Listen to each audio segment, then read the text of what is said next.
저희 아버지 시계랑 똑같네요. 면접장에서 들려온 청년의 한마디에 정희의 심장이 멎는 것 같았습니다. 25년 전 분명히 죽었다고 들었어요. 남편도 세 살배기 아들도. 그런데 지금 처음 보는 청년이 자신의 시계를 알아본 겁니다. 세상에 단 두 개뿐인 그 시계를요. 정의는 알지 못했습니다. 진실을 파헤칠수록 자신이 가장 믿었던 사람의 배신이 드러나게 될 거라는 것을요. 이야기 시작 전 구독과 좋아요를 눌러주세요. 지금 어디서 듣고 계신지 댓글 남겨주시면 그곳에 따뜻한 행운이 가득하기를 바라겠습니다. 서울 강남 한복판, 새벽 안개가 채 거치지 않은 이른 아침이었습니다. 로얄그룹 본사 빌딩 앞으로 검은색 최고급 세단 한 대가 미끄러지듯 들어섰어요. 차 문이 열리자 검은 정장을 완벽하게 차려입은 여인이 내렸습니다. 로얄그룹의 회장 한정이었어요. 올해로 56살이 된 그녀의 걸음걸이는 차갑고 단호했습니다. 그 소리에 직원들은 자리에서 벌떡 일어나 허리를 숙였어요. 엘리베이터가 최상층에 닿았습니다. 회장실 문이 열리자 정희는 습관처럼 책상의 한쪽을 쳐다봤어요. 그곳에는 세 개의 액자가 나란히 있었습니다. 첫 번째 액자에는 로얄그룹을 일군 선친, 그러니까 정희의 아버지가 담겨 있었어요. 두 번째 액자에는 젊고 훤칠한 남자가 미소 짓고 있었습니다. 정희의 남편이었어요. 그리고 마지막 액자에는 세 살배기 아이가 해맑게 웃고 있었습니다. 정희의 아들이었죠. 정희는 서랍에서 깨끗한 천을 꺼내 조심스럽게 액자를 닫기 시작했습니다. 손끝이 미세하게 떨렸어요. 25년이 지났건만 이 사진들 앞에 설 때면 여전히 심장이 쥐어짜이는 것 같았습니다. 남편의 얼굴에서 손을 멈추었어요. 결혼식 날 찍은 사진이었는데 그날 남편이 얼마나 환하게 웃었는지 지금도 눈에 선했습니다. 아들의 사진으로 시선을 옮겼을 때 정희의 목구멍에서 낮은 신음이 새어나왔어요. 아이가 처음 걸음마를 뗐던 날이 떠올랐습니다. 아장아장 걸어와 자신의 치마폭에 안겼던 그 작은 체온이 아직도 손바닥에 남아있는 것 같았어요. 하지만 그들은 이제 없었습니다. 25년 전 끔찍한 교통사고가 모든 것을 앗아갔거든요. 정희는 그날 이후로 웃는 법을 잊어버렸습니다. 슬픔을 삼키고 눈물을 얼리고 오직 일에만 매달렸어요. 그래야만 미쳐버리지 않을 것 같았으니까요. 정희는 사진을 다 닫고 나서 자신의 손목을 내려다보았습니다. 그녀의 손목에는 낡은 은시계 하나가 채워져 있었어요. 평범해 보이는 시계였지만 햇빛이 비추면 영롱한 에메랄드 빛이 반짝였습니다. 남편과 커플로 맞춘 시계였어요. 정희가 직접 디자인한 것이었죠. 세상에 딱 두 개뿐인 시계. 정희는 시계를 쓰다듬으며 중얼거렸습니다. 여보, 오늘도 하루가 시작됐어요. 같은 시각, 서울 외곽의 허름한 골목에서도 누군가의 하루가 시작되고 있었습니다. 녹슨 간판에 삐뚤삐뚤한 글씨로 민수 세탁소라고 적힌 작은 가게였어요. 새벽부터 세탁소 안에서는 스팀 다리미의 거친 소리가 쉬지 않고 울려 퍼졌습니다. 그 소리의 주인공은 58살의 이강진이었습니다. 강진은 말수가 적고 무뚝뚝한 남자였습니다. 하지만 손님들에게는 언제나 예의 바르고 친절했어요. 동네 사람들은 그를 과묵하지만 따뜻한 사람이라고 했습니다. 아버지, 저 왔어요. 저녁 무렵 세탁소 문이 열리며 28살의 청년 이민수가 들어왔습니다. 그의 얼굴에는 걱정과 기대가 뒤섞인 표정이 담겨 있었습니다. 내일 면접이라며? 강진이 다리미질을 멈추지 않은 채 물었습니다. 목소리는 무뚝뚝했지만 그 안에 담긴 걱정은 숨길 수 없었죠. 네, 로얄그룹 공채 면접이에요. 아버지, 저 꼭 붙어서 아버지 편하게 해드릴게요. 민수가 밝게 웃으며 대답했습니다. 가난한 환경에서도 아버지를 호강시키겠다는 일념 하나로 버텨온 청년이었거든요. 그는 아버지가 밤마다 거친 손으로 다리미를 움직이는 모습을 볼 때마다 가슴이 찢어지는 것 같았습니다. 언젠가는 꼭 아버지의 그 손을 쉬게 해드리겠다고 수백 번도 더 다짐했죠. 밤이 깊어갔습니다. 민수는 면접 준비를 마치고 잠자리에 들려고 했죠. 그때 방문 틈으로 희미한 불빛이 새어나왔습니다. 아버지가 방 구석에 웅크리고 앉아 있었어요. 무언가를 조용히 닦고 있었죠. 아버지는 오늘도 저 시계를 닦고 계시구나. 민수는 어릴 적부터 아버지의 이 습관을 알고 있었습니다. 밤마다 혼자서 시계를 정성껏 닦으시곤 했거든요. 한 번은 궁금해서 물어본 적이 있었죠. 아버지, 그거 뭐예요? 하지만 아버지는 대답 대신 그저 쓸쓸하게 웃기만 했습니다. 강진이 시계를 들어 전등 불빛에 비추었습니다. 그 순간 시계에서 묘한 빛이 반사되었어요.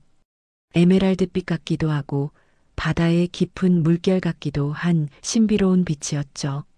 민수는 그 빛을 어릴 적부터 수없이 보아왔습니다. 햇빛에 비추면 저렇게 영롱한 에메랄드빛이 나는 시계. 세상에 저런 시계가 또 있을까 싶었어요.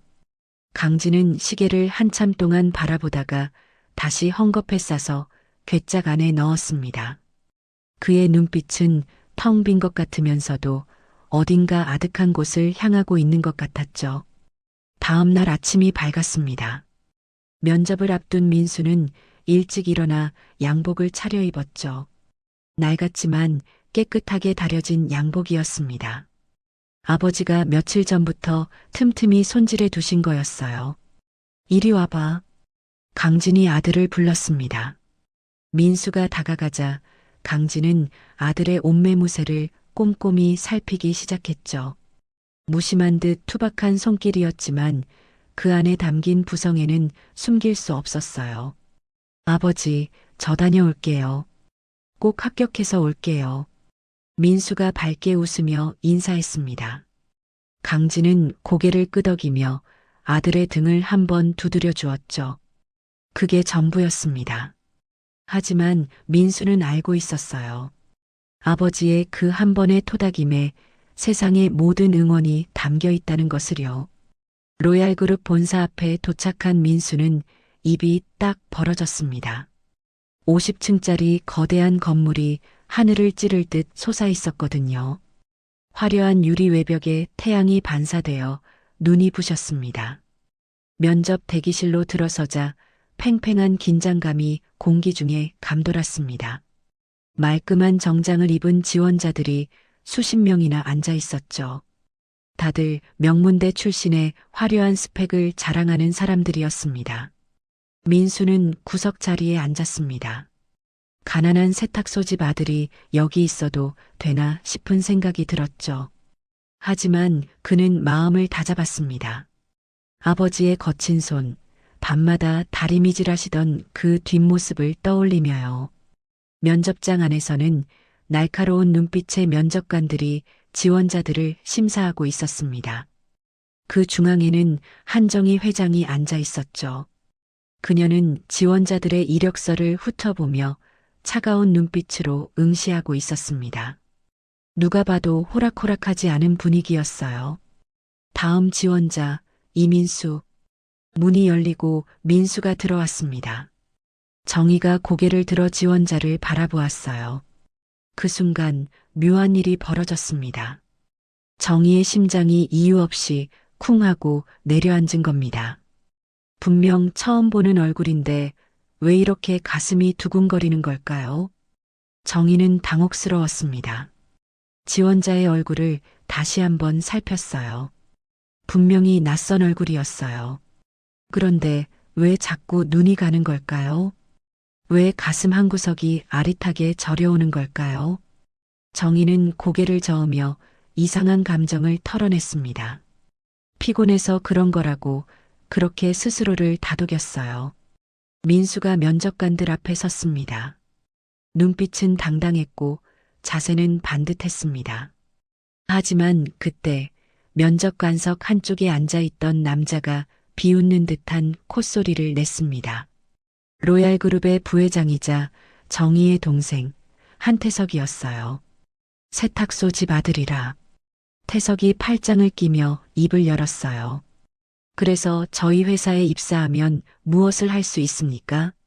민수의 귀가 붉게 달아올랐지만 그는 주먹을 꽉 쥐며 감정을 억눌렀어요. 저는 배경이 아니라 능력으로 평가받고 싶습니다. 세탁소 일을 하며 배운 것이 있습니다. 아무리 더러운 얼룩도 정성을 들이면 반드시 지워진다는 것을요. 저는 어떤 어려운 문제도 포기하지 않고 끝까지 해결해내겠습니다. 순간 면접장 안이 조용해졌습니다. 면접관들의 표정이 달라졌어요. 세탁소 아들이라고 무시하던 시선이 어느새 호기심 어린 눈빛으로 바뀌어 있었거든요. 정희는 민수에게서 눈을 뗄 수가 없었어요. 저 청년의 당당함, 저 흔들리지 않는 눈빛, 마치 누군가를 보는 것 같았거든요. 가슴 한구석이 쿵쾅쿵쾅 뛰기 시작했습니다.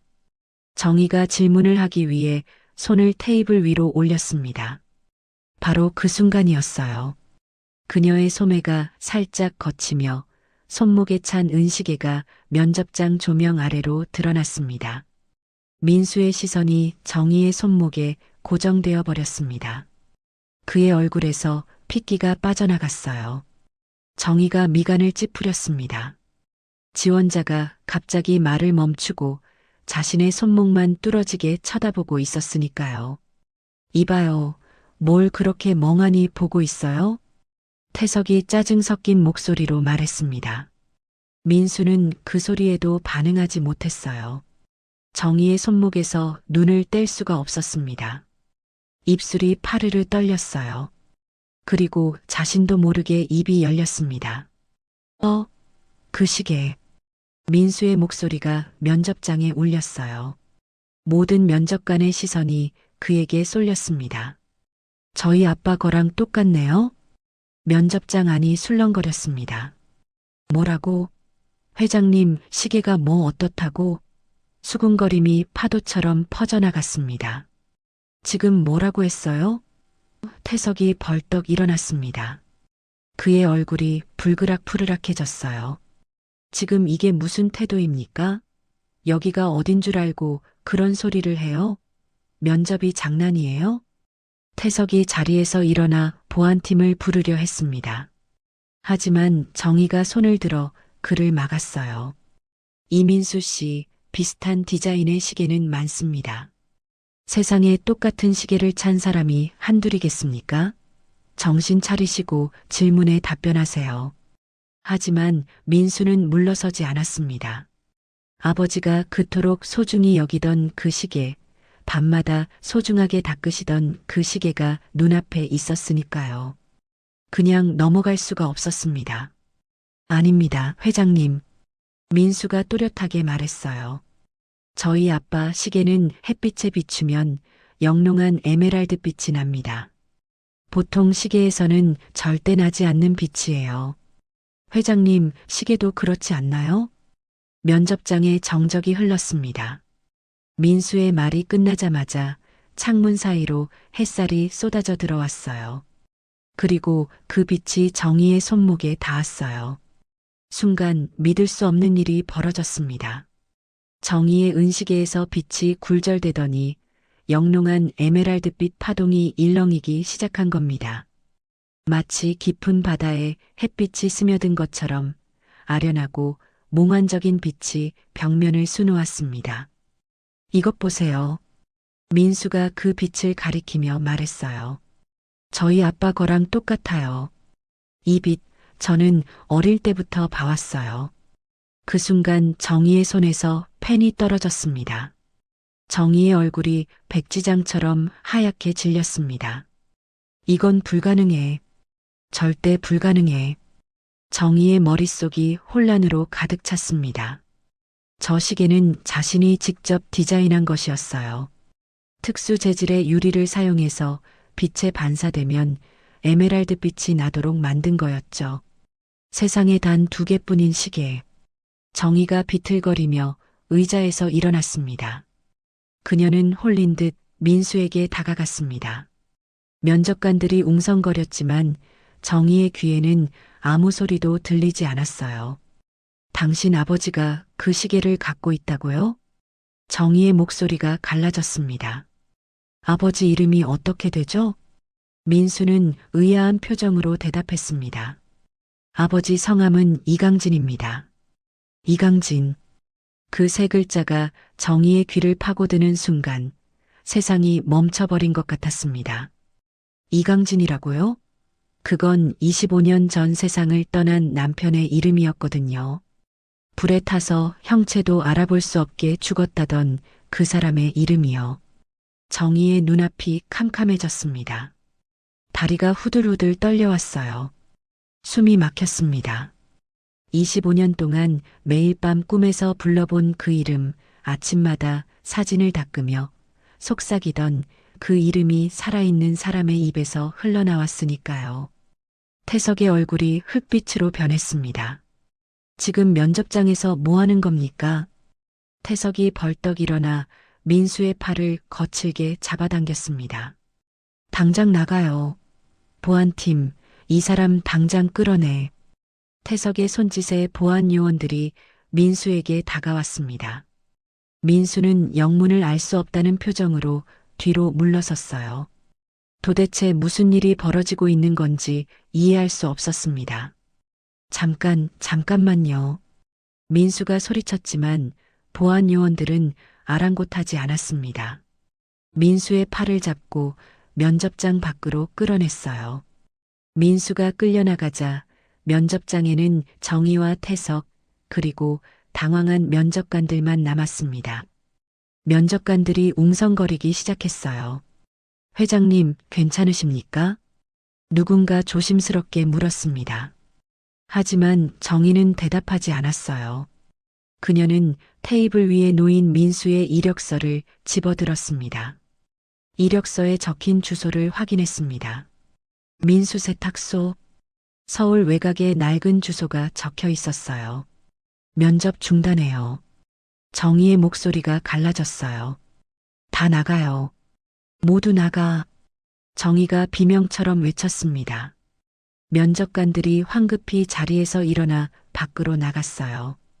태석도 무언가 말하려다가 입을 다물고 나갔습니다. 정희는 이력서를 움켜쥔 채 면접장을 박차고 나갔습니다. 지하 주차장에 도착한 정희는 운전기사도 부르지 않고 직접 차 키를 잡았습니다. 검은색 세단이 굉음을 내며 주차장을 빠져나갔어요. 차 안에서 정희의 눈가에 눈물이 고였습니다. 25년 동안 한 번도 흘리지 않았던 눈물이었죠.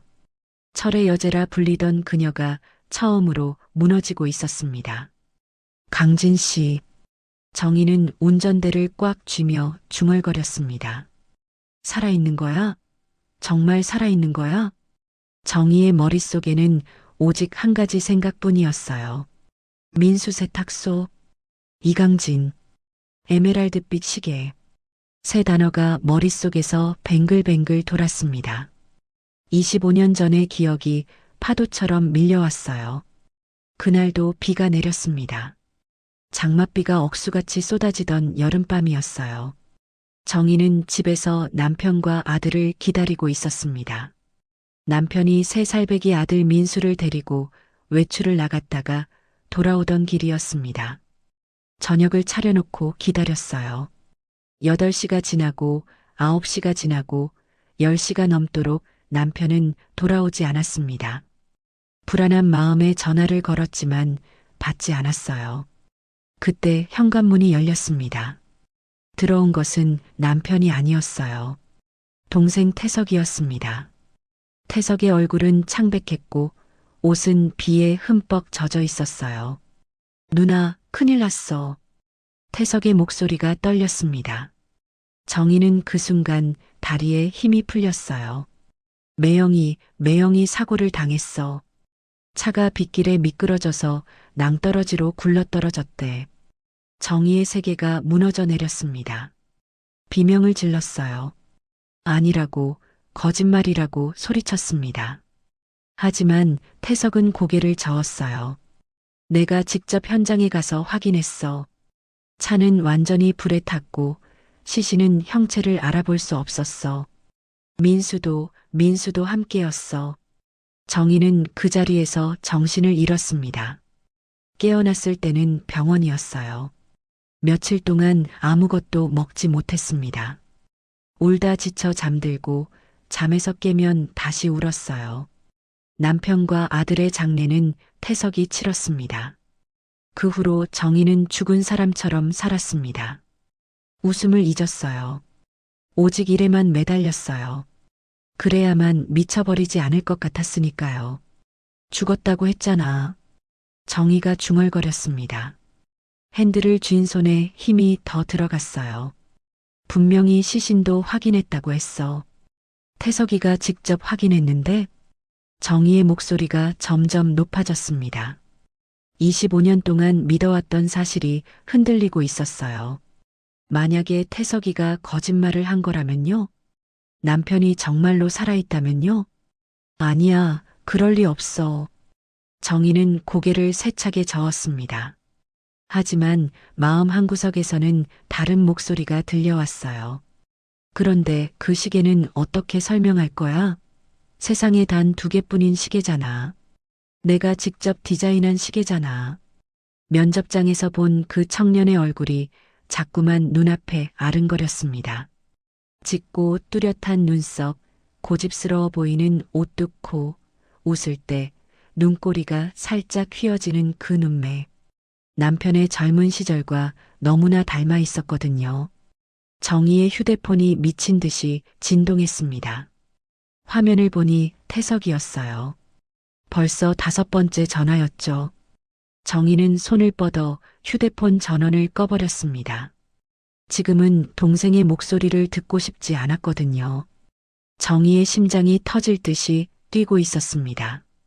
기대와 두려움이 뒤섞인 복잡한 감정이 가슴을 짓누르고 있었어요. 만약 그 청년의 아버지가 정말 남편이라면 어떡하죠? 25년 동안 살아있었는데 왜 연락하지 않았던 걸까요? 저를 버린 걸까요? 반대로 만약 그냥 우연의 일치라면 어떡할까요? 세상에 비슷한 이름, 비슷한 시계를 가진 사람이 있을 수도 있잖아요.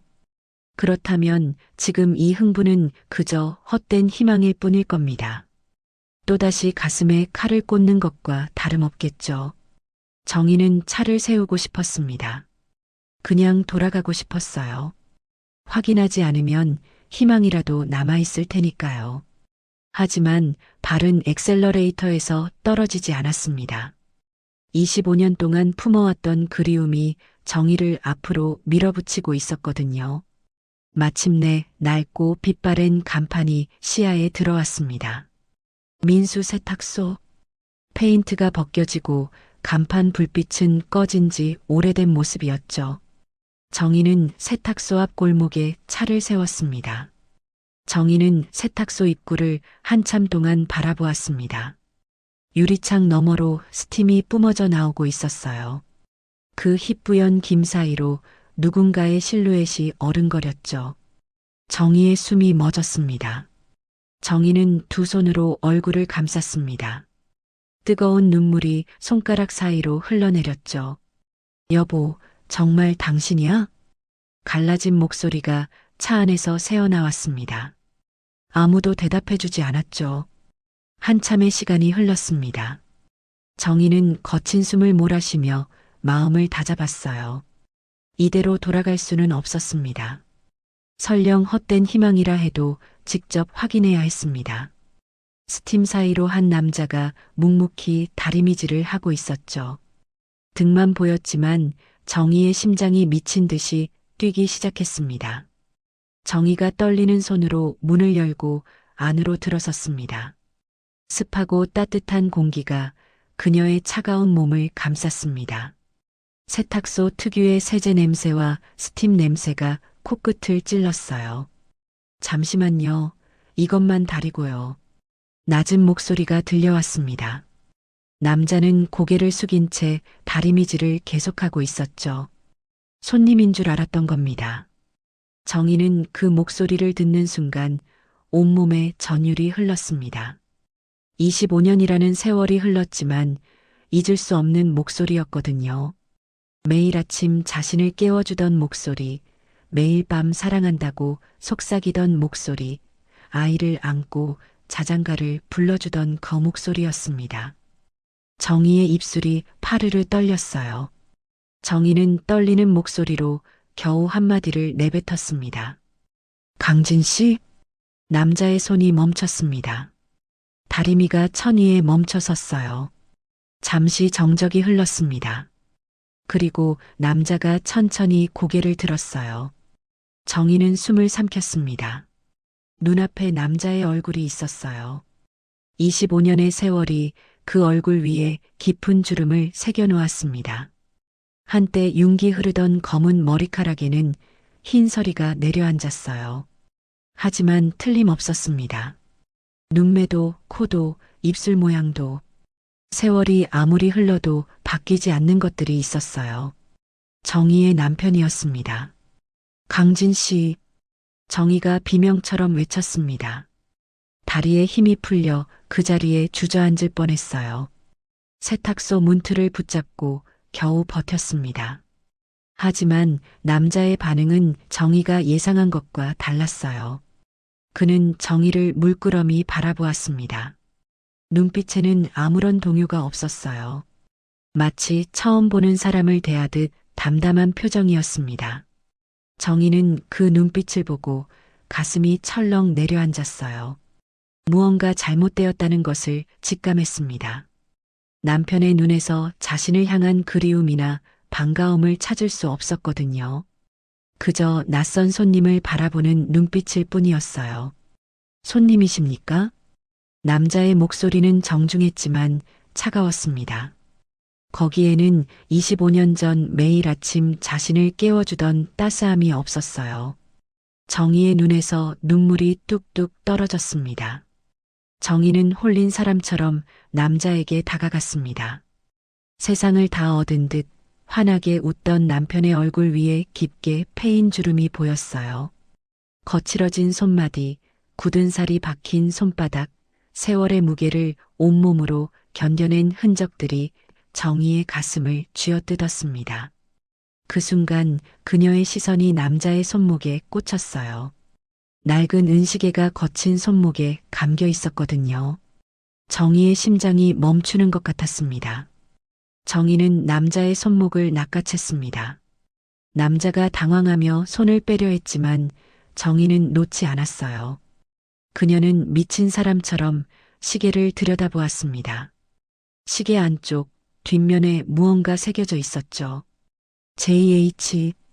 정희가 결혼 선물로 새겨 넣은 이니셜이었어요. 강진에게는 정희의 이니셜을, 정희에게는 강진의 이니셜이 새겨져 있었어요. 정희의 다리에서 힘이 빠졌어요. 세탁소 바닥에 털썩 주저앉았습니다. 숨을 쉴 수가 없었습니다. 강진 씨. 정희가 강진의 옷자락을 붙잡았어요. 낡은 작업복 천이 손에 쥐어졌습니다. 나야, 나 정희야. 어떻게 당신이 여기 있어? 살아 있었던 거야? 정희가 울부짖었습니다. 목소리가 갈라졌어요. 온몸이 떨렸습니다. 하지만 강진은 당황한 표정으로 한 발짝 물러섰어요. 그리고 조심스럽게 정희의 손을 뿌리쳤습니다. 손님, 사람을 잘못 보신 모양입니다. 강진의 목소리는 차분했어요. 어떤 감정의 동요도 없었습니다. 저는 이강진이 맞습니다만 그쪽은 처음 뵙는 분이에요. 정희는 믿을 수 없다는 표정으로 강진을 올려다보았어요. 뭐라고요? 처음 본다고요? 어떻게 그런 말을 할 수 있는 거죠? 정희는 눈물범벅이 된 얼굴로 강진을 바라보았습니다. 강진 씨, 나 정희야. 나 모르겠어? 당신 아내 정희라고. 정희의 목소리가 애처롭게 떨렸어요. 하지만 강진의 눈빛은 변하지 않았습니다. 그는 곤혹스러운 표정으로 고개를 저었어요. 손님이 아니시면 그만 나가주시겠습니까? 아들이 곧 돌아올 시간이라서요. 아들. 그 단어가 정희의 가슴을 후볐습니다. 민수. 그 아이도 살아있는 거였죠. 하지만 지금 이 남자는 자신을 전혀 알아보지 못하고 있었습니다. 정희는 비틀거리며 일어났습니다. 다리에 힘이 없어서 몇 번이나 휘청거렸죠. 알겠어요. 나갈게요. 정희의 목소리는 갈라져 있었습니다. 그녀는 마지막으로 남자의 얼굴을 뚫어지게 바라보았어요. 분명히 남편이었습니다. 눈빛, 코끝, 입술 모양, 모든 것이 25년 전 그 사람이었죠. 하지만 그의 눈에서 자신을 향한 어떤 인식도 찾을 수 없었습니다. 정희는 세탁소 문을 열고 밖으로 나왔습니다. 차가운 바람이 눈물로 젖은 뺨을 후려쳤죠. 그녀는 비틀거리며 차로 돌아왔습니다. 운전석에 앉아 문을 닫자마자 정희는 운전대를 붙잡고 오열했어요. 그녀의 울음소리가 차 안에 가득 찼습니다. 25년 동안 죽은 줄로만 알았던 남편이 살아있었어요. 하지만 그는 자신을 낯선 사람처럼 대했어요. 기쁨과 슬픔이 뒤섞인 기묘한 감정이 정희를 짓누르고 있었죠. 한참을 울고 난 뒤 정희는 떨리는 손으로 휴대폰을 꺼냈습니다. 최측근 비서인 김 비서의 번호를 눌렀죠. 김 비서. 정희의 목소리는 여전히 갈라져 있었지만 단호함이 서려 있었습니다. 지금 당장 조사팀을 가동해. 이강진, 그리고 오늘 면접 본 이민수. 이 두 사람의 25년치 행적을 샅샅이 조사해서 내일까지 보고해. 전화기 너머로 김 비서의 당황한 목소리가 들려왔습니다. 그리고 면접자 이민수 씨는 합격 처리해. 당장. 정희는 전화를 끊고 시동을 걸었습니다. 차가 천천히 세탁소 앞을 벗어날 때 백미러에 세탁소 불빛이 작게 비쳤어요. 정희는 이를 악물었습니다. 반드시 진실을 밝혀내고야 말겠다고요. 다음 날 아침 로얄그룹 본사 회장실이었습니다. 정희는 밤새 한숨도 자지 못한 얼굴로 책상 앞에 앉아 있었죠. 책상 위에는 아버지, 남편, 아들의 가족 사진이 놓여 있었습니다. 정희는 그 사진을 멍하니 바라보았어요. 분명히 태석이가 그랬어. 시신을 직접 확인했다고. 정희는 중얼거렸습니다. 25년 전 그날의 기억이 떠올랐어요. 태석은 눈물을 흘리며 매형이 죽었다고 했었죠. 시신이 너무 심하게 훼손되어 알아볼 수 없다고 누나는 보지 말라고 했었습니다. 그런데 남편은 살아있었습니다. 기억을 잃은 채 허름한 세탁소에서 25년을 살아왔더군요. 그렇다면 태석은 왜 거짓말을 한 걸까요? 정말 시신을 잘못 확인한 걸까요? 아니면 처음부터 속인 걸까요? 소름이 돋았습니다. 등골이 서늘해졌어요. 평생을 믿고 의지해왔던 동생이었거든요. 그런 동생을 의심한다는 것 자체가 끔찍했지만 어제 본 것은 분명한 현실이었습니다. 정희는 고개를 세차게 저었습니다. 아직 확신할 수 없었어요. 더 많은 정보가 필요했습니다. 진실이 무엇인지 알아내야 했어요. 똑똑. 노크 소리가 들렸습니다. 김 비서가 두꺼운 서류 봉투를 들고 들어왔죠. 회장님, 밤새 조사한 결과입니다. 정희는 떨리는 손으로 봉투를 열었습니다. 안에는 이강진과 이민수의 25년치 행적이 빼곡하게 적혀 있었어요. 정희의 눈이 서류를 훑어 내려갔습니다. 이강진 씨는 25년 전 사고 지점에서 약 5km 떨어진 산길에서 발견되었습니다. 김 비서가 조심스럽게 보고했습니다. 당시 3살이던 아들과 함께였으며 심한 두부 외상으로 기억을 완전히 잃은 상태였습니다.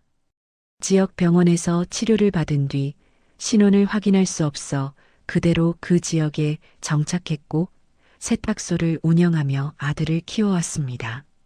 정희의 손이 파르르 떨렸습니다.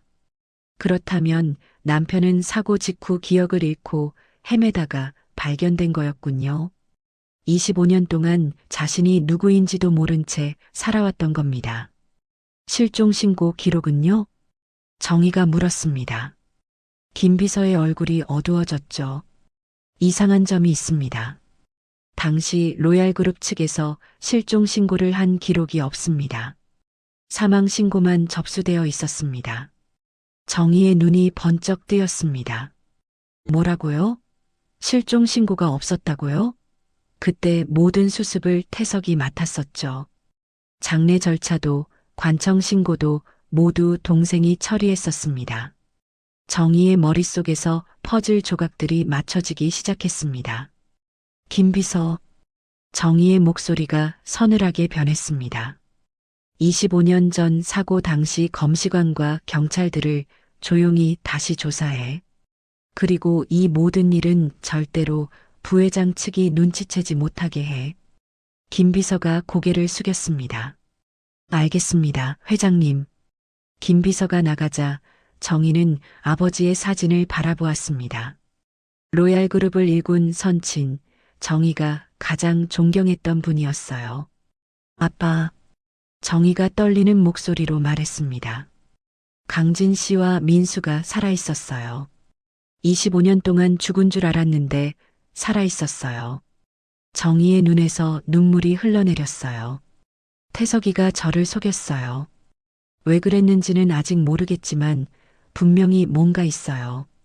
제가 반드시 밝혀낼게요. 아빠가 지켜봐 주세요.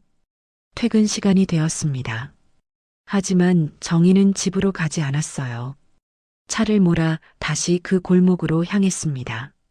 민수 세탁소가 있는 곳이었어요. 세탁소에서 조금 떨어진 곳에 차를 세웠습니다. 정희는 어둠 속에서 세탁소를 바라보았어요. 불이 켜진 유리창 너머로 강진의 모습이 보였습니다. 여전히 다리미질을 하고 있었어요. 그때 세탁소 문이 열렸습니다. 젊은 남자가 들어가는 모습이 보였어요. 민수였습니다. 정희의 심장이 쿵 내려앉았어요. 민수가 강진에게 다가가 무언가를 건넸습니다. 도시락인 것 같았어요. 강진이 고개를 들어 아들을 바라보았습니다. 그리고 희미하게 미소 지었어요. 정희가 25년 만에 처음 보는 남편의 미소였습니다. 두 부자가 나란히 앉아 밥을 먹기 시작했어요. 웃으며 대화를 나누는 모습이 보였습니다. 좁고 허름한 세탁소였지만 그 안에는 따뜻한 공기가 가득해 보였어요. 정희의 눈에서 눈물이 흘러내렸습니다. 저것이 자신의 가족이었어요. 25년 동안 잃어버렸다고 생각했던, 영영 다시 볼 수 없다고 생각했던 가족이었습니다. 남편이 웃고 있었어요. 아들이 아버지 곁에서 밥을 먹고 있었어요. 정희는 핸들 위에 이마를 박고 소리 없이 울었습니다. 기쁨의 눈물이었어요. 동시에 아픔의 눈물이기도 했습니다. 저 따뜻한 공간에 자신은 없었거든요. 25년의 세월이 만든 거리가 너무나 멀게 느껴졌어요. 기다릴게, 강진 씨. 당신이 나를 기억하든 못하든 내가 다시 당신 곁으로 갈게. 우리 가족을 되찾을 거야. 정희는 눈물을 훔치며 다짐했습니다. 그리고 세탁소의 불빛이 꺼질 때까지 어둠 속에서 말없이 가족을 지켜보았어요. 다음 날부터 정희의 일상이 달라졌습니다. 매일 아침 회사에 출근하기 전 그녀는 옷장 앞에 섰어요. 하지만 무엇을 입을지 고르는 게 아니었습니다. 오늘은 어떤 옷을 세탁소에 맡길지 고르는 거였어요. 최고급 실크 블라우스, 캐시미어 코트, 수입 브랜드 정장. 정희는 옷장에서 가장 비싸고 좋은 옷들을 꺼냈습니다. 한 벌, 두 벌, 세 벌. 종이 가방에 차곡차곡 담았어요. 이렇게 하면 세탁소에 갈 명분이 생기니까요. 회장님, 오늘 일정이 빡빡한데 어디 가시려고요? 김 비서가 의아한 표정으로 물었습니다. 정희는 대답 대신 종이 가방을 들고 차에 올라탔어요. 1시간 뒤에 돌아올 테니까 일정 조정해놔. 검은 세단이 로얄그룹 본사를 빠져나갔습니다. 목적지는 서울 외곽의 허름한 골목, 민수 세탁소였어요. 세탁소 문을 열고 들어가자 익숙한 스팀 냄새가 정희를 감쌌습니다. 강진이 다리미질을 하고 있었어요. 정희를 보더니 잠깐 고개를 들었다가 다시 일에 집중했습니다. 여전히 그녀를 기억하지 못하는 눈빛이었어요. 여기 세탁 맡기러 왔어요. 정희가 종이 가방을 카운터에 올렸습니다. 강진이 다가와 가방을 열어보더니 눈썹을 치켜 올렸어요. 이거 전부 드라이클리닝이요? 네, 급하지 않으니까 천천히 해주세요.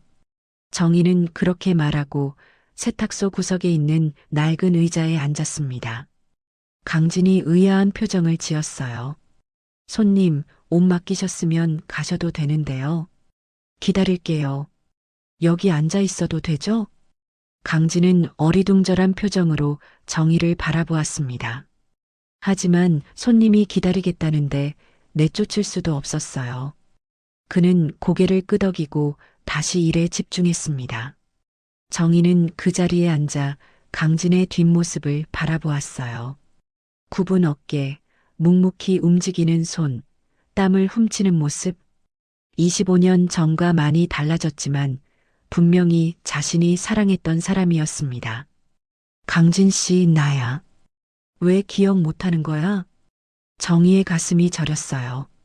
눈물이 차오르려 했지만 꾹 참았습니다. 여기서 울면 안 됐어요. 그냥 바라보는 것만으로도 감사했습니다. 그날 이후로 정희는 매일 세탁소를 찾았습니다. 어느 날은 블라우스를 들고 왔고 어느 날은 스카프를 들고 왔어요.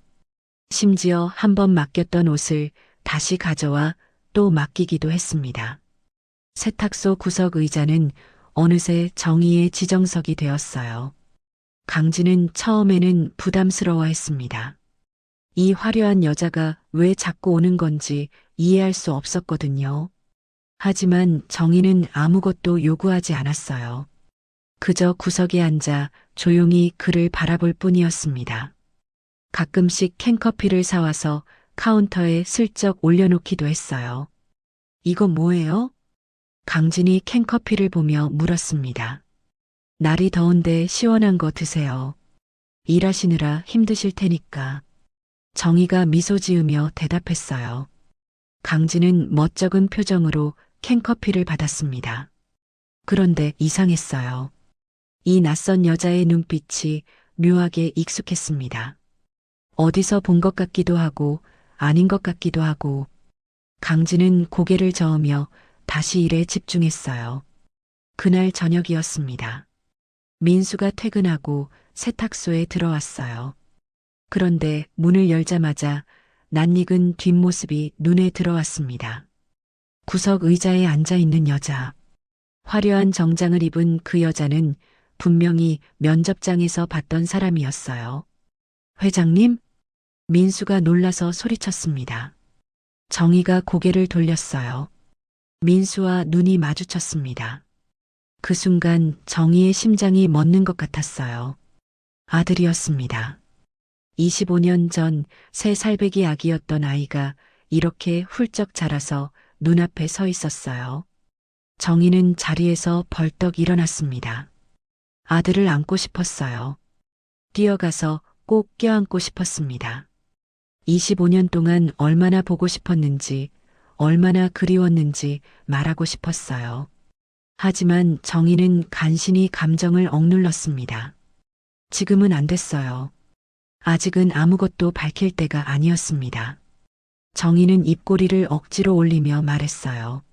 아, 이민수 씨. 회사에서는 잘 다니고 있어요? 민수는 여전히 의아한 표정이었습니다. 로얄그룹 회장이 왜 아버지의 세탁소에 앉아 있는 걸까요? 게다가 면접장에서 시계 얘기에 그렇게 놀라더니 대체 무슨 일이 있는 걸까요? 저 회장님, 왜 저희 세탁소에 계신 거예요? 민수가 조심스럽게 물었습니다. 정희는 최대한 자연스럽게 대답하려 했어요. 여기 다림질 솜씨가 좋더라고요. 그래서 단골이 됐어요. 단골이요? 민수의 눈이 커졌습니다. 로얄그룹 회장이 변두리 세탁소의 단골이라고요? 민수는 아버지를 돌아보았어요. 강진은 그저 묵묵히 다리미질만 하고 있었습니다. 정희는 더 이상 버티기 힘들었어요. 민수의 얼굴을 보고 있으니 눈물이 쏟아질 것 같았습니다. 정희는 서둘러 가방을 챙겼어요. 그럼 나는 이만 갈게요. 옷은 내일 찾으러 올게요. 정희가 급하게 세탁소를 나섰습니다. 문이 닫히고 검은 세단이 골목을 빠져나갔어요. 민수는 한참 동안 그 자리에 서서 생각에 잠겼습니다. 아버지. 민수가 강진에게 다가갔어요. 저 회장님, 왜 자꾸 오시는 걸까요? 대체 무슨 일이에요? 강진은 다리미를 내려놓고 아들을 바라보았습니다. 그리고 천천히 고개를 저었어요. 나도 모르겠다. 그냥 이상한 손님이야. 하지만 강진의 가슴 한구석에도 무언가가 걸렸습니다. 저 여자가 올 때마다 묘하게 마음이 편안해졌거든요. 이유를 알 수 없었어요. 그냥 그녀의 눈빛을 보면 긴장이 풀리고 그녀가 건네는 캔커피를 마시면 왠지 기분이 좋아졌습니다. 대체 저 여자는 누굴까? 강진은 창밖으로 사라진 검은 세단을 바라보며 생각에 잠겼어요. 며칠이 지났습니다. 정희는 여전히 매일 세탁소를 찾았어요. 하지만 회사에서의 상황은 점점 나빠지고 있었습니다. 그날 오후 정희가 회장실에 있을 때였어요. 김 비서가 두꺼운 서류 봉투를 들고 들어왔습니다. 그의 표정이 심상치 않았어요. 회장님, 조사 결과가 나왔습니다. 김 비서가 봉투를 건넸습니다. 정희는 봉투를 받아 열었어요. 안에서 여러 장의 서류와 은행거래 내역서가 쏟아졌습니다. 이게 뭐예요? 부회장님의 비밀 계좌 거래 내역입니다. 김 비서가 낮은 목소리로 말했어요. 25년 전 사고 당시 담당 검시관, 경찰관, 병원 관계자들에게 매달 거액이 송금되고 있었습니다. 지금까지도요. 정희의 손이 떨렸습니다. 서류를 읽어 내려갔어요. 검시관에게 매달 500만 원, 담당 경찰에게 300만 원, 병원 관계자에게 200만 원. 25년 동안 한 번도 빠지지 않고 송금된 기록이었습니다. 이게 무슨 의미인지 아시겠습니까, 회장님? 김 비서가 물었어요. 정희는 대답하지 않았습니다. 대답할 필요가 없었어요. 이 돈의 의미는 하나였습니다. 입막음이었어요. 25년 전 사고의 진실을 숨기기 위한 입막음 비용이었습니다. 정희의 몸이 부들부들 떨렸습니다. 분노가 화산처럼 치밀어 올랐어요. 태석이었습니다. 하나뿐인 동생 태석이 25년 동안 자신을 속여온 겁니다. 남편과 아들이 살아있다는 사실을 알면서도 죽었다고 거짓말을 하고 증거를 숨기고 관계자들의 입을 막아왔던 겁니다. 그 인간이 정희가 주먹으로 책상을 내리쳤어요. 쾅 하는 소리가 회장실에 울렸습니다. 회장님, 진정하세요. 김 비서가 다급하게 말했습니다. 하지만 정희는 진정할 수 없었어요. 25년이었습니다. 25년 동안 죽은 줄 알고 매일 밤 울었어요. 25년 동안 빈관 앞에서 제사를 지냈습니다. 그 모든 세월이 태석의 거짓말 위에 세워진 것이었어요. 정희는 창밖을 바라보았습니다. 저 멀리 서울 하늘이 붉게 물들어가고 있었어요. 정희의 눈에서 뜨거운 눈물이 흘러내렸습니다. 하지만 그 눈물은 슬픔의 눈물이 아니었어요. 분노의 눈물이었습니다. 같은 시각 태석의 집무실에서는 다른 일이 벌어지고 있었습니다. 뭐라고? 누나가 매일 그 세탁소에 간다고? 태석이 전화기를 움켜쥐고 소리쳤어요. 전화기 너머에서 부하 직원의 목소리가 들렸습니다. 예, 부회장님. 회장님께서 일주일째 매일 그 세탁소에 가고 계십니다. 1시간씩 앉아 계시다가 오세요. 태석의 얼굴이 흙빛으로 변했습니다. 손에 땀이 흥건해졌어요. 심장이 미친 듯이 뛰었습니다. 누나가 알아챈 건가? 아니야, 아직은 아닐 거야. 그냥 우연히 찾아간 거겠지. 태석은 애써 자신을 안심시켰습니다. 하지만 불안감은 사라지지 않았어요. 만약 정희가 진실을 알게 된다면, 25년 전 자신이 무슨 짓을 했는지 알게 된다면, 태석의 이마에 식은땀이 흘러내렸습니다. 그는 전화기를 내려놓고 의자에 깊이 몸을 묻었어요. 그리고 한참을 생각에 잠겼습니다. 먼저 손을 써야 해. 누나가 알기 전에 처리해야 돼. 태석의 눈빛이 차갑게 변했습니다. 그리고 다시 전화기를 들었어요. 여보세요, 나야. 신입사원 이민수 있지? 그 자식을 본사에서 가장 험한 곳으로 발령내. 그리고 사물함 열쇠를 하나 복사해놔. 전화를 끄는 태석의 입가에 음흉한 미소가 번졌습니다. 다음 날 아침 민수에게 인사 발령 통보가 떨어졌습니다. 본사에서 외곽 물류창고로 강제 전출이었어요. 민수는 황당했습니다. 입사한 지 겨우 일주일 만에 물류창고라니요. 무슨 이유예요? 제가 뭘 잘못했나요? 민수가 인사팀 담당자에게 물었습니다. 담당자는 난처한 표정을 지으며 대답했어요. 위에서 결정된 사항이라 저도 잘 모르겠습니다. 일단 가보세요. 물류창고는 서울에서 한참 떨어진 곳에 있었습니다. 낡은 건물에 먼지가 자욱했어요. 민수가 창고에 들어서자 상사들이 비웃는 듯한 눈빛으로 그를 맞이했습니다. 야, 너 세탁소 집 아들이라며? 회장님 낙하산이라고 들었는데? 상사 중 한 명이 비아냥거렸어요. 민수는 이를 악물었습니다. 낙하산이라니요. 자신은 정당하게 면접을 봐서 합격한 건데. 아니, 그런 거 아닌데요. 됐어, 변명은. 어차피 여기 온 이상 편하게 일할 생각 마. 물류창고가 얼마나 힘든 곳인지 뼈저리게 느끼게 해줄 테니까. 상사가 민수의 어깨를 툭 치며 말했습니다. 그날부터 민수에게는 온갖 자비를 쏟아졌어요. 무거운 박스 나르기, 창고 청소, 재고 정리. 다른 직원들이 하지 않는 일은 전부 민수의 몫이었습니다. 하지만 민수는 불평하지 않았어요. 묵묵히 일했습니다.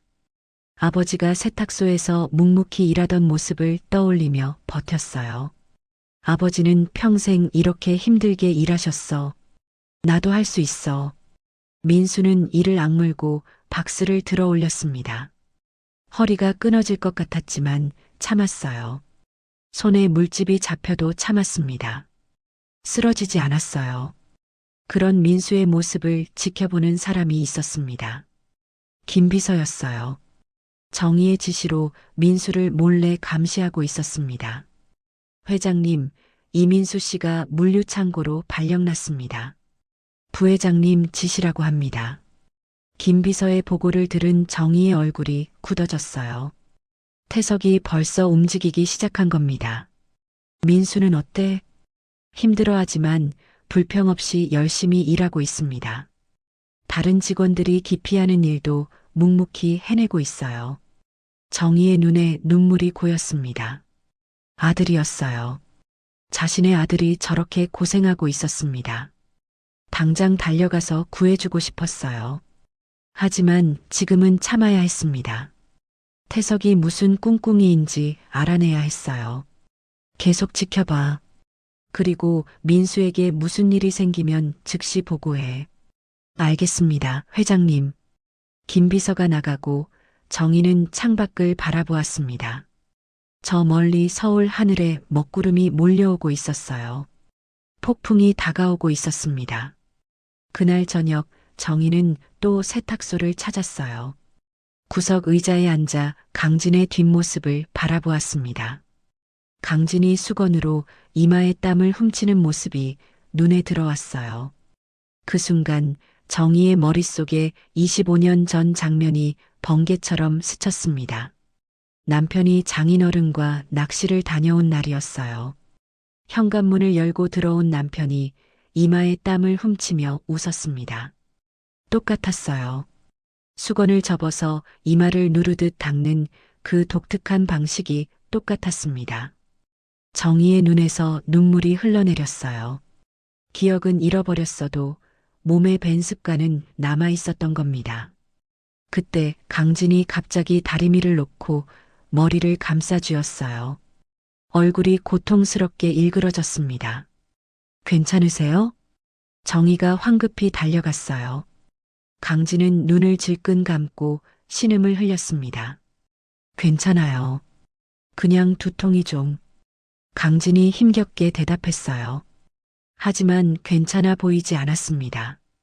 이마에 식은땀이 송골송골 맺혀 있었어요. 사실 강진의 머릿속에서는 이상한 일이 벌어지고 있었습니다. 낡은 낚시 가방을 들고 누군가와 웃으며 걷는 장면이 스쳐 지나갔어요. 낚시터의 풍경, 반짝이는 물결, 옆에 서 있는 누군가의 희미한 얼굴, 기억인지 꿈인지 알 수 없는 장면들이 머릿속을 어지럽혔습니다. 이게 뭐지? 왜 이런 게 보이는 거야? 강진은 고개를 흔들었어요. 두통이 조금씩 가라앉았습니다.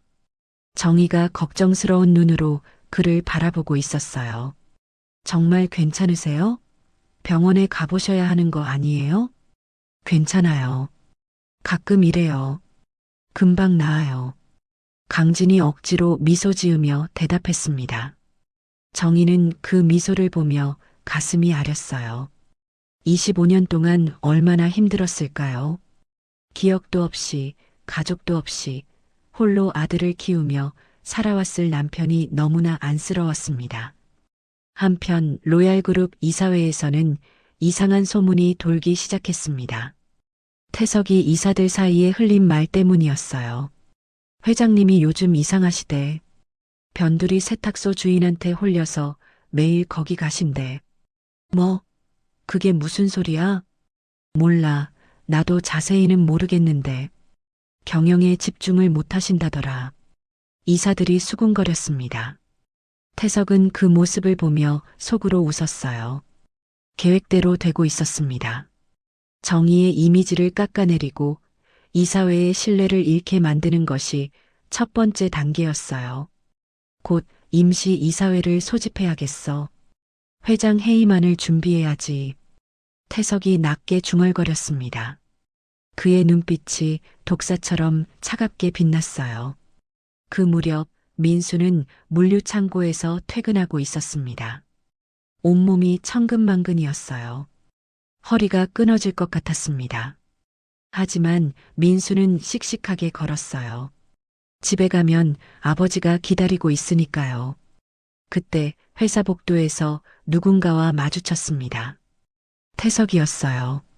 태석은 민수를 보더니 비웃는 듯한 미소를 지었습니다. 세탁소 집 아들이군. 일은 어떤가? 물류창고 일은 할만한가? 민수는 대답하지 않았어요. 그냥 지나가려 했습니다. 하지만 태석이 길을 막았어요. 내 아비는 평생 세탁소나 할 팔자야. 너도 분수를 알아라.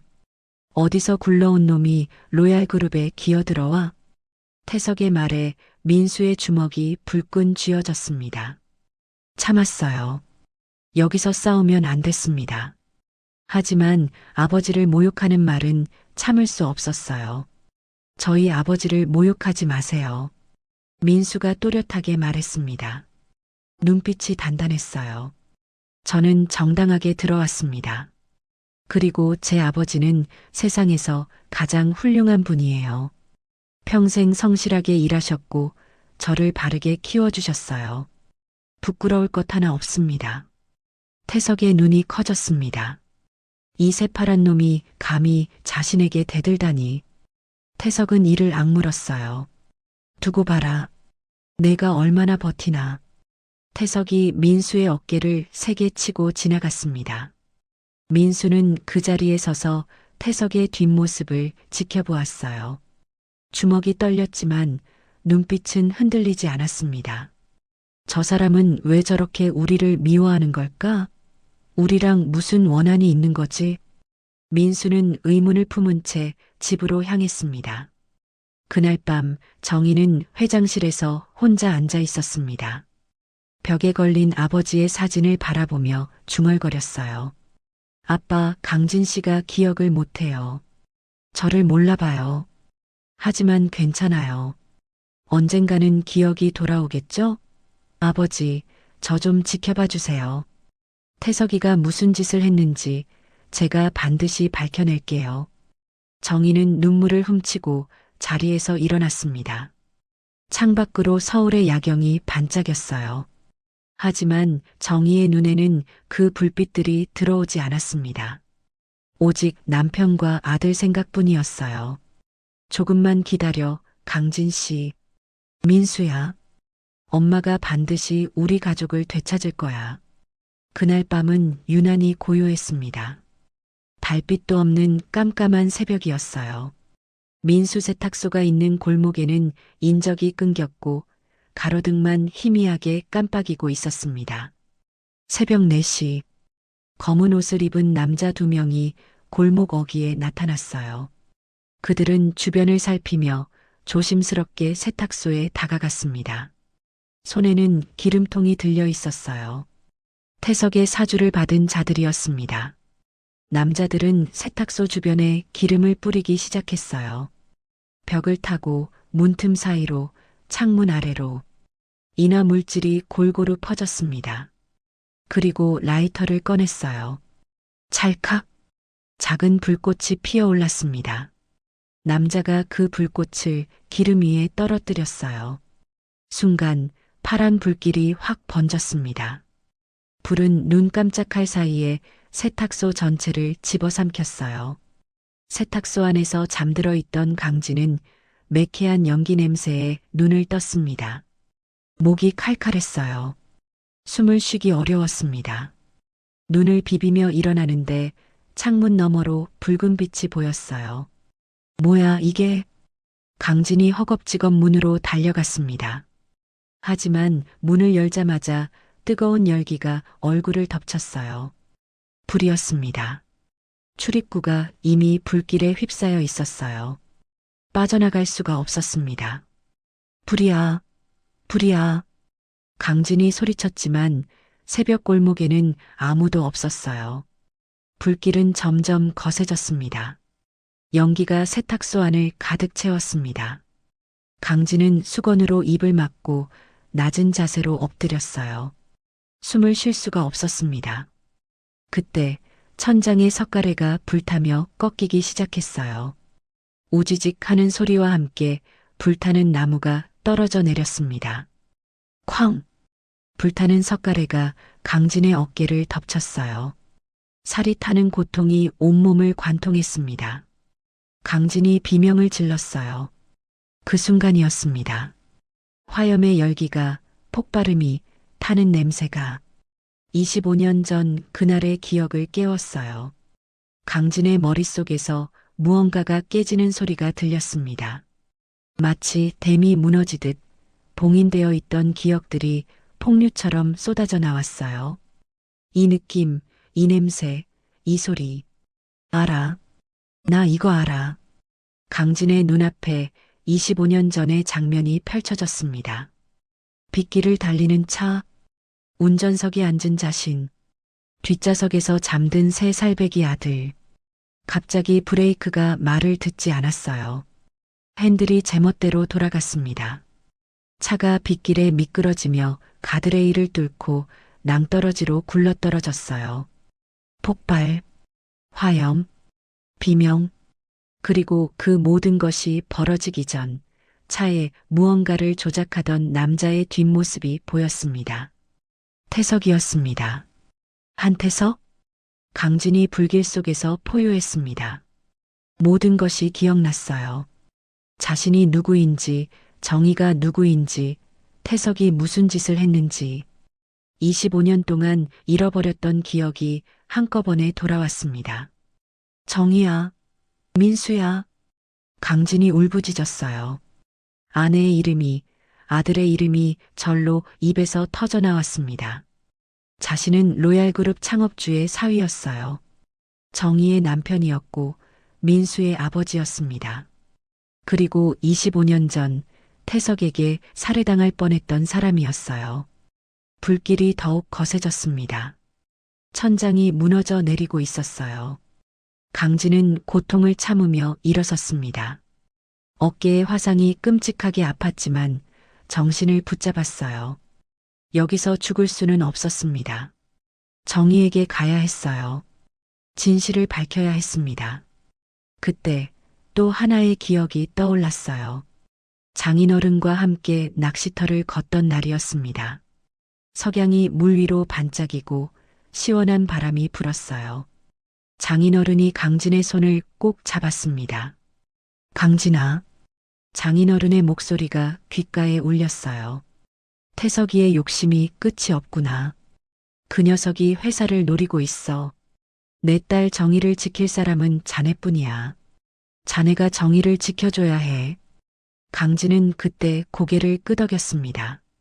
장인어른을 안심시키고 싶었어요. 아버님, 걱정 마세요. 제가 반드시 정의를 지키겠습니다. 믿네, 자네를. 그래서 하나 부탁이 있어. 장인어른이 서류 봉투를 내밀었습니다. 이 안에 태석이의 범죄 증거가 들어있어. 회사 돈을 빼돌리고 뇌물을 주고 온갖 나쁜 짓을 한 증거야. 이건 내 낚시 가방에 보관해둬라. 만약에 정의에게 위험이 닥칠 경우 사용해라. 장인어른이 돌아가신 후 강진은 증거를 장인어른의 낚시 가방 안감 속에 숨겼습니다. 태석은 어릴 때부터 배멀미가 심해서 낚시라면 치를 떨었기 때문에 장인어른의 낚시 가방은 관심을 두지 않을 거라 생각했어요. 그리고 얼마 지나지 않아 사고가 터졌어요. 태석이 브레이크를 조작한 겁니다. 낚시 가방. 강진이 불길 속에서 외쳤어요. 증거가 있었습니다. 25년 전 숨겨둔 증거가 아직 남아있을 거예요. 정의가 장인어른의 유품을 버렸을 리 없으니까요. 강진은 온 힘을 다해 세탁소 뒤쪽 창문으로 기어갔습니다. 유리창을 주먹으로 내리쳤어요. 유리가 깨지며 손등이 찢어졌습니다. 피가 흘렀지만 신경 쓸 겨를이 없었어요. 강진은 깨진 창문으로 몸을 밀어 넣었습니다. 쿵! 세탁소 밖으로 굴러떨어졌어요. 온몸이 아팠습니다. 강진은 비틀거리며 일어났습니다. 세탁소가 활활 타오르고 있었어요. 골목 어귀에서 인기척이 들렸습니다. 검은 옷을 입은 남자들이 서성이고 있었어요. 태석의 부하들이었습니다. 강진은 본능적으로 몸을 숨겼어요. 담벼락 뒤로 조용히 몸을 옮겼습니다. 저기 불이야. 빨리 가보자. 누군가 소리치는 소리가 들렸어요. 소방차 사이렌이 멀리서 울려왔습니다. 강진은 그 틈을 타 골목을 빠져나갔어요. 어둠 속으로 몸을 숨기며 달렸습니다. 한참을 달리다 철로 변에 멈췄어요. 더 이상 힘이 없었습니다. 강진은 풀밭에 쓰러졌어요. 온몸이 불덩이처럼 뜨거웠습니다. 정신이 아득해졌어요. 하지만 눈을 감을 수 없었습니다. 가야 할 곳이 있었어요. 정의에게 가야 해. 증거를 찾아야 해. 강진은 이를 악물고 일어났습니다. 오전 8시 정의는 로얄그룹 본사에 있었습니다. 김 비서가 서류 봉투를 들고 들어왔어요. 그의 손이 떨리고 있었습니다. 회장님, 유전자 검사 결과가 나왔습니다. 정의의 심장이 멎는 것 같았어요. 떨리는 손으로 봉투를 받았습니다. 봉투를 여는 손가락에 힘이 들어가지 않았어요. 안에서 하얀 종이 한 장이 나왔습니다. 정의는 그 종이를 펼쳤어요. 눈이 글자를 쫓았습니다.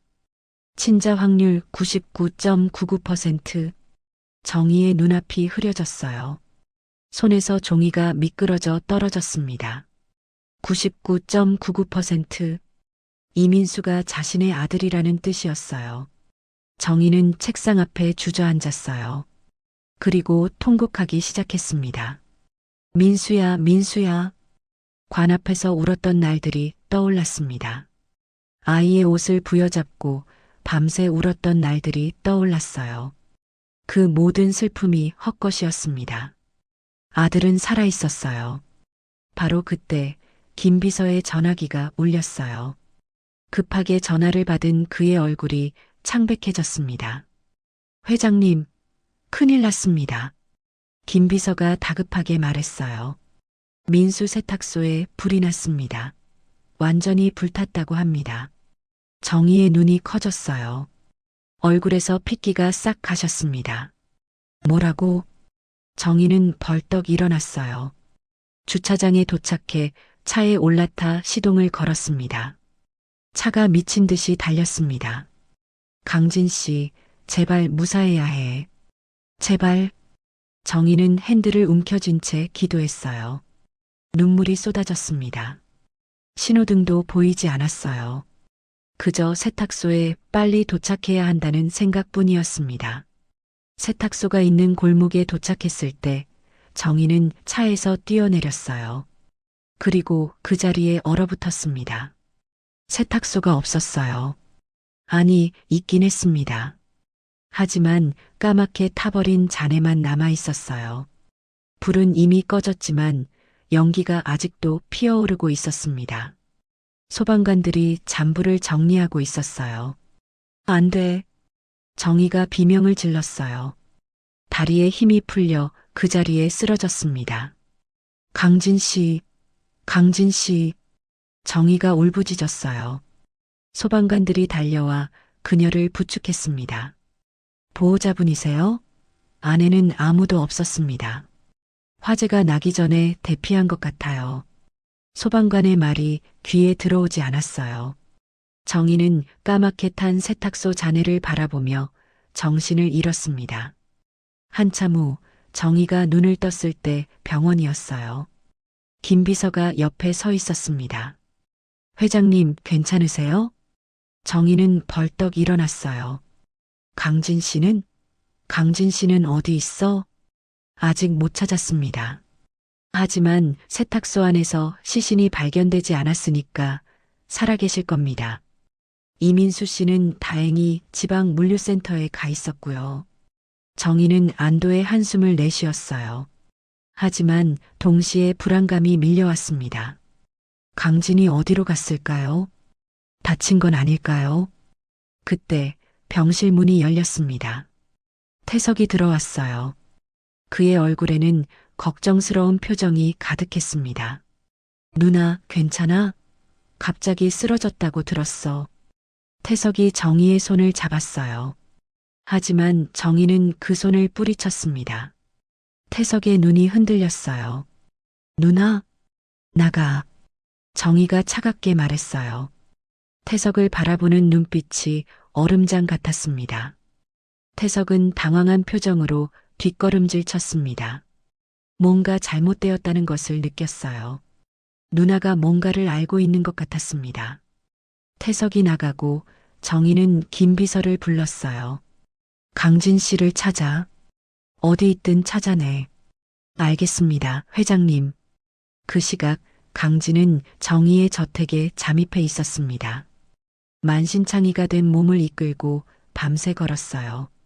정희의 저택 위치는 기억나지 않았지만 몸이 기억하고 있었습니다. 발이 저절로 그곳으로 향했어요. 저택의 담을 넘어 뒤뜰로 들어갔습니다. 창문이 열려 있었어요. 강진은 조용히 안으로 들어갔습니다. 낯익은 공간이었어요. 25년 전의 기억이 하나씩 떠올랐습니다. 이 거실에서 정희와 웃으며 대화했어요. 저 소파에서 아들을 안고 낮잠을 잤습니다. 모든 것이 생생하게 기억났어요. 강진은 장인어른의 서재로 향했습니다. 문을 열자 낡은 책장과 책상이 보였어요. 그리고 구석에 놓인 낚시 가방이 눈에 들어왔습니다. 있었어. 강진이 낚시 가방에 다가갔어요. 강진은 가방을 열고 안감을 더듬었어요. 그리고 칼로 안감을 찢었습니다. 안에서 오래된 서류와 녹음기가 나왔어요. 25년 동안 숨겨져 있던 증거였습니다. 강진은 가슴에 꼭 안았어요. 눈에서 눈물이 흘러내렸습니다. 아버님, 제가 너무 늦었습니다. 강진이 떨리는 목소리로 말했어요. 하지만 이제 정의를 제가 지키겠습니다. 태석에게 당한 모든 것 반드시 되갚아주겠습니다. 로얄그룹 본사 대회의실.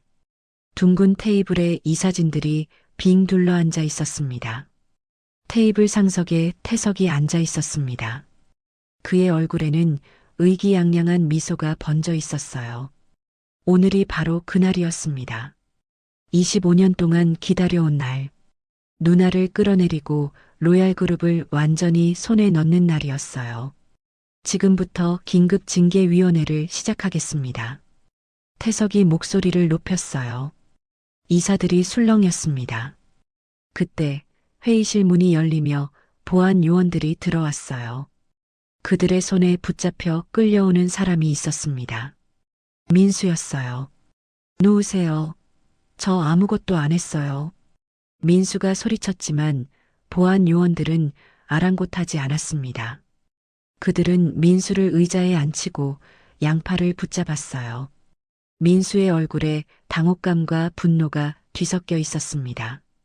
정희는 맞은편 자리에 앉아 그 광경을 지켜보았어요. 주먹을 꽉 쥐었습니다. 손톱이 손바닥을 파고들었어요. 아들이 저렇게 끌려오는 모습을 보면서도 아무것도 할 수 없었습니다.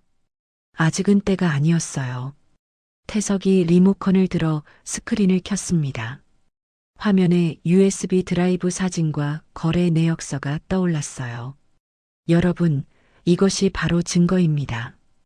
태석이 화면을 가리키며 말했어요. 신입사원 이민수의 사물함에서 발견된 USB입니다. 안에는 우리 회사의 핵심 기술 자료가 들어 있었습니다. 그리고 이것은 경쟁사와의 비밀 거래 내역이에요. 이민수는 우리 기술을 팔아넘기려 한 산업 스파이입니다. 태석의 목소리가 회의실에 울려 퍼졌어요. 이사들이 웅성거렸습니다. 일부는 고개를 끄덕였어요. 이미 태석에게 포섭된 자들이었습니다. 이건 거짓말입니다. 민수가 벌떡 일어났어요. 보안 요원들이 그를 다시 끌어안쳤습니다.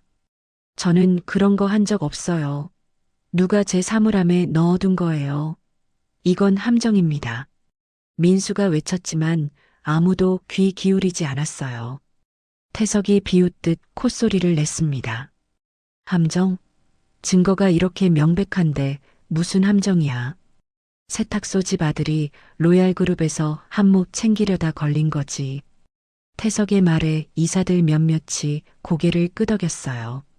민수는 억울함에 눈이 벌겋게 달아올랐습니다. 바로 그때 정희가 자리에서 일어났어요. 부회장? 정희의 목소리가 차갑게 울렸습니다. 모든 시선이 그녀에게 쏠렸어요. 증거가 명확하지 않은 상태에서 이런 강압적인 분위기는 용납할 수 없어. 정당한 조사 없이 사람을 몰아붙이는 건 옳지 않아. 정희의 눈빛이 날카로웠어요. 태석은 그 눈빛을 정면으로 받아쳤습니다. 누나, 감정에 치우쳐 산업 스파이를 감싸는 건 회장으로서 실격이야. 회사의 이익보다 개인적인 감정을 앞세우면 어떻게 해? 태석이 이사들을 둘러보았어요. 저는 더 이상 두고 볼 수 없습니다. 여기 준비한 안건이 있습니다. 태석이 서류 뭉치를 테이블 위에 올렸어요. 정희의 눈이 커졌습니다. 한정희 회장 해임안, 경영 능력 상실과 사적 감정에 의한 직무유기를 사유로 합니다. 지금 바로 투표를 진행하겠습니다. 회의실이 술렁였어요. 이사들이 서로의 눈치를 보았습니다. 태석이 손을 들었어요. 해임에 찬성하시는 분은 거수해 주십시오. 1명, 2명. 태석에게 포섭된 이사들이 손을 들기 시작했어요. 정의의 얼굴이 창백해졌습니다. 바로 그 순간이었습니다. 쾅! 회의실 문이 굉음과 함께 열렸어요. 모든 사람의 고개가 일제히 돌아갔습니다. 문 앞에 남자가 서 있었어요. 얼굴과 팔에 화상 자국이 선명했습니다. 옷은 찢어지고 더러웠어요. 하지만 그의 눈빛은 불꽃처럼 타오르고 있었습니다.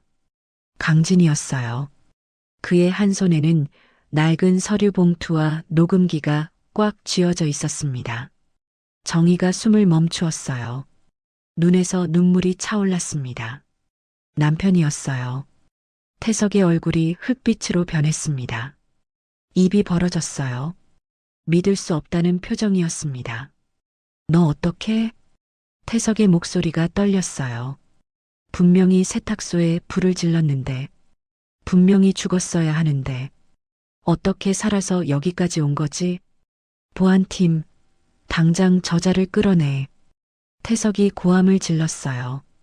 보안 요원들이 강진에게 달려들었습니다. 하지만 강진은 물러서지 않았어요. 매서운 눈빛으로 그들을 노려보았습니다. 그 눈빛에 보안 요원들의 발이 멈추었어요. 강진이 천천히 회의실 안으로 걸어 들어왔습니다. 그의 발자국 소리가 조용한 회의실에 울려 퍼졌어요. 그리고 테이블 앞에 멈춰 서더니 주먹으로 테이블을 내리쳤습니다. 한태석? 강진의 목소리가 회의실을 가득 채웠어요. 분노에 찬 목소리였습니다. 장인어른이 왜 끝까지 자네에게는 회사를 물려주지 않으려 했는지 알겠어. 태석의 눈이 휘둥그레졌어요. 장인어른? 이 남자가 기억을 되찾은 건가? 강진이 봉투를 열어 서류 뭉치를 꺼냈어요. 누렇게 바랜 종이들이었습니다. 하지만 그 위에 적힌 글씨는 선명했어요. 이건 로얄그룹 비자금 조성 내역서야. 자네가 하청업체에 허위 대금을 지급하고 빼돌린 돈의 흐름이 전부 기록되어 있어. 그리고 이건 뇌물수수 명세서야. 어느 정치인에게 얼마를 줬는지 하나하나 적혀 있지. 강진이 서류를 테이블 위에 탁 내려놓았어요. 이사들의 얼굴이 창백해졌습니다. 그리고 이건 강진이 녹음기를 꺼냈어요. 장인어른이 직접 녹음하신 거야. 자네가 비리를 저지르는 현장의 대화가 담겨 있지. 강진이 녹음기의 재생 버튼을 눌렀어요. 지지직 하는 소리와 함께 녹음이 시작되었습니다. 그리고 회의실에 25년 전 태석의 목소리가 울려 퍼졌어요. 이번 달도 3억을 빼돌려. 하청업체 명의로 가짜 계약서 만들고 돈은 내 계좌로 돌려. 녹음이 끝났어요. 회의실은 죽음처럼 고요했습니다. 아무도 숨을 쉬지 않는 것 같았어요. 이사들의 얼굴이 경악으로 일그러졌습니다. 자신들이 지지했던 사람이 회사 돈을 빼돌린 범죄자라는 사실에 몸서리를 쳤어요. 태석이 벌떡 일어났습니다. 그의 얼굴은 새빨갛게 달아올라 있었어요. 다 조작이야. 이건 가짜라고. 태석이 발악했어요. 하지만 그의 목소리는 떨리고 있었습니다. 저 서류는 위조된 거야. 저 녹음은 조작된 거라고. 태석이 이사들을 둘러보았어요.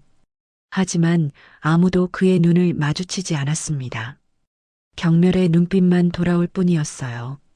바로 그때 정의가 자리에서 일어났습니다. 그녀의 손에는 서류 뭉치가 들려 있었어요. 아직 끝이 아니야, 태석아. 정의가 서류를 테이블 위에 던졌습니다. 서류들이 흩어지며 이사들 앞에 펼쳐졌어요. 유전자 검사 결과서. 이민수가 내 친아들이라는 증거야. 25년 전 죽었다던 내 아들이 살아있었어. 정의의 목소리가 떨렸어요. 분노와 슬픔이 뒤섞인 목소리였습니다. 그리고 이건 내가 25년 동안 사고 관계자들에게 입막음 비용을 보낸 내역이야. 검시관, 경찰, 병원 관계자들에게 매달 거액을 보냈더군. 태석의 얼굴에서 핏기가 싹 가셨어요. 하지만 그는 끝까지 발악했습니다. 그건 오해야. 그 사람들은 그냥 내 지인들이야. 선의로 도와준 것뿐이라고. 그때 김 비서가 회의실 안으로 들어왔어요. 그의 손에는 노트북이 들려 있었습니다. 회장님, 세탁소 CCTV 영상 분석이 끝났습니다. 김 비서가 노트북을 열어 스크린에 연결했어요. 화면에 어두운 골목의 영상이 떠올랐습니다. 새벽 시간 두 남자가 세탁소에 기름을 뿌리고 불을 지르는 모습이 선명하게 찍혀 있었어요. 영상 속 인물을 분석한 결과 김 비서가 말했어요. 한 명은 부회장님의 개인 운전기사 박종수입니다. 부회장님의 최측근이죠. 화면이 확대되었어요. 불을 지르는 남자의 얼굴이 또렷하게 보였습니다. 태석의 운전기사였어요. 10년 넘게 태석 곁을 지킨 사람이었습니다. 그리고 이 남자의 휴대폰 통화 기록을 확보했습니다. 김 비서가 화면을 전환했어요.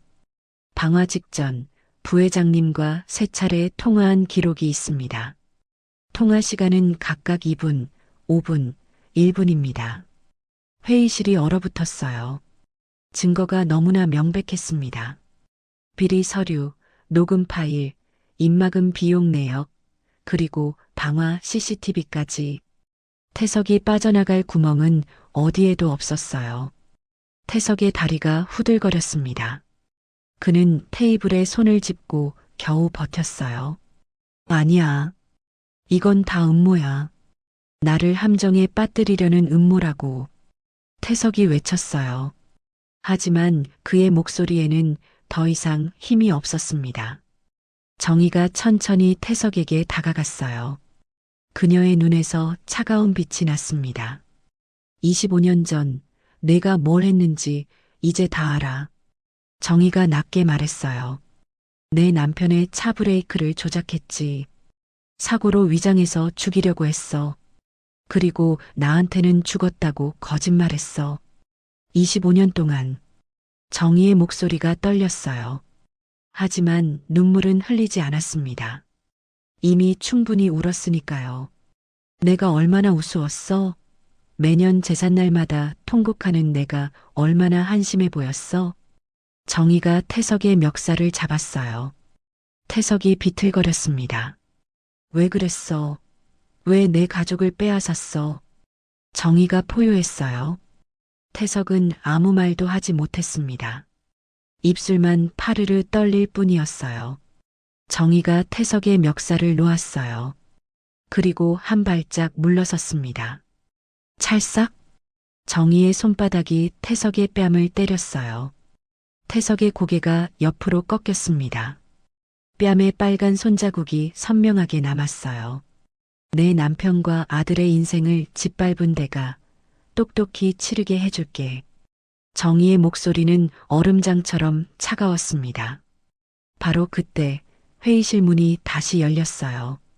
검은 정장을 입은 사람들이 들어왔습니다. 검찰 수사관들이었어요. 한태석 씨, 수사관이 태석에게 다가갔어요. 업무상 횡령, 배임, 뇌물공여, 그리고 방화교사 및 살인 미수 혐의로 체포합니다. 태석은 뒷걸음질을 쳤습니다. 이게 무슨 짓이야? 나는 로얄그룹 부회장이라고. 감히 나를. 태석이 소리쳤지만 소용없었어요. 수사관들이 그의 양팔을 잡고 수갑을 채웠습니다. 차가운 금속이 태석의 손목을 조였어요. 태석의 얼굴에서 핏기가 완전히 가셨습니다. 누나, 제발. 태석이 정의를 향해 외쳤어요. 하지만 정의는 고개를 돌렸습니다. 더 이상 볼 가치가 없는 사람이었어요. 태석이 끌려나가는 순간 강진의 몸이 휘청거렸습니다. 눈앞이 캄캄해졌어요. 귀에서 윙윙거리는 소리가 났습니다. 그리고 그대로 바닥으로 쓰러졌어요. 강진 씨, 아버지. 정의와 민수가 동시에 비명을 질렀습니다. 두 사람이 강진에게 달려갔어요. 강진은 눈을 감은 채 미동도 하지 않았습니다. 119 불러요. 빨리. 정희가 소리쳤어요. 김 비서가 급히 전화기를 들었습니다. 병원 응급실. 강진은 곧바로 수술실로 옮겨졌습니다. 빨간 불이 켜진 수술실 문이 닫혔어요. 정희는 그 앞에 서서 발을 동동 굴렀습니다. 민수는 복도 구석에 쭈그리고 앉아 있었어요. 온몸이 떨리고 있었습니다. 머릿속이 혼란으로 가득 찼어요. 회장님이 내 엄마라고? 저 사람이 진짜 내 엄마야? 민수는 믿을 수가 없었습니다. 평생 엄마 없이 자랐어요. 아버지에게 엄마 이야기를 물어본 적도 없었습니다. 아버지가 상처받을까 봐요. 그런데 갑자기 엄마가 나타났어요. 그것도 대한민국 최고 재벌의 회장으로요. 정희가 민수에게 다가왔습니다. 떨리는 손으로 아들의 손을 잡으려 했어요. 하지만 민수는 자신도 모르게 손을 빼버렸습니다. 정희의 손이 허공에서 멈췄어요. 가슴이 찢어지는 것 같았습니다. 회장님이 정말 제 엄마인가요? 이게 다 사실인가요? 민수가 고개를 들어 정희를 바라보았어요. 그의 눈에는 원망이 가득했습니다. 그럼 왜 저희를 찾지 않으셨어요? 25년 동안 왜 한 번도 안 오셨어요? 민수의 목소리가 떨렸어요. 정희는 그 질문에 가슴이 무너지는 것 같았습니다. 민수야. 정희가 민수 앞에 무릎을 꿇었어요. 눈물이 볼을 타고 흘러내렸습니다. 엄마가 너희를 버린 게 아니야. 25년 전 태석이가 거짓말을 했어. 아빠랑 내가 사고로 죽었다고. 시신을 직접 확인했다고. 정희의 어깨가 들썩였어요. 엄마는 매일 밤 울었어. 내 옷을 부여잡고 밤새 울었어. 죽은 줄로만 알았어. 25년 동안 지옥 같았어. 정희가 바닥에 이마를 박았습니다. 미안해, 민수야. 엄마가 더 의심했어야 했어. 더 찾아봤어야 했어. 25년이나 늦어서 미안해. 민수는 정희의 모습을 바라보았어요. 대한민국 최고의 여회장이 차가운 병원 바닥에 무릎을 꿇고 울고 있었습니다. 그 모습이 너무나 처량해 보였어요. 민수의 마음속에서 무언가가 무너졌습니다. 평생 엄마는 없다고 생각했어요. 아버지만 바라보며 살았습니다. 그런데 눈앞에 엄마가 있었어요.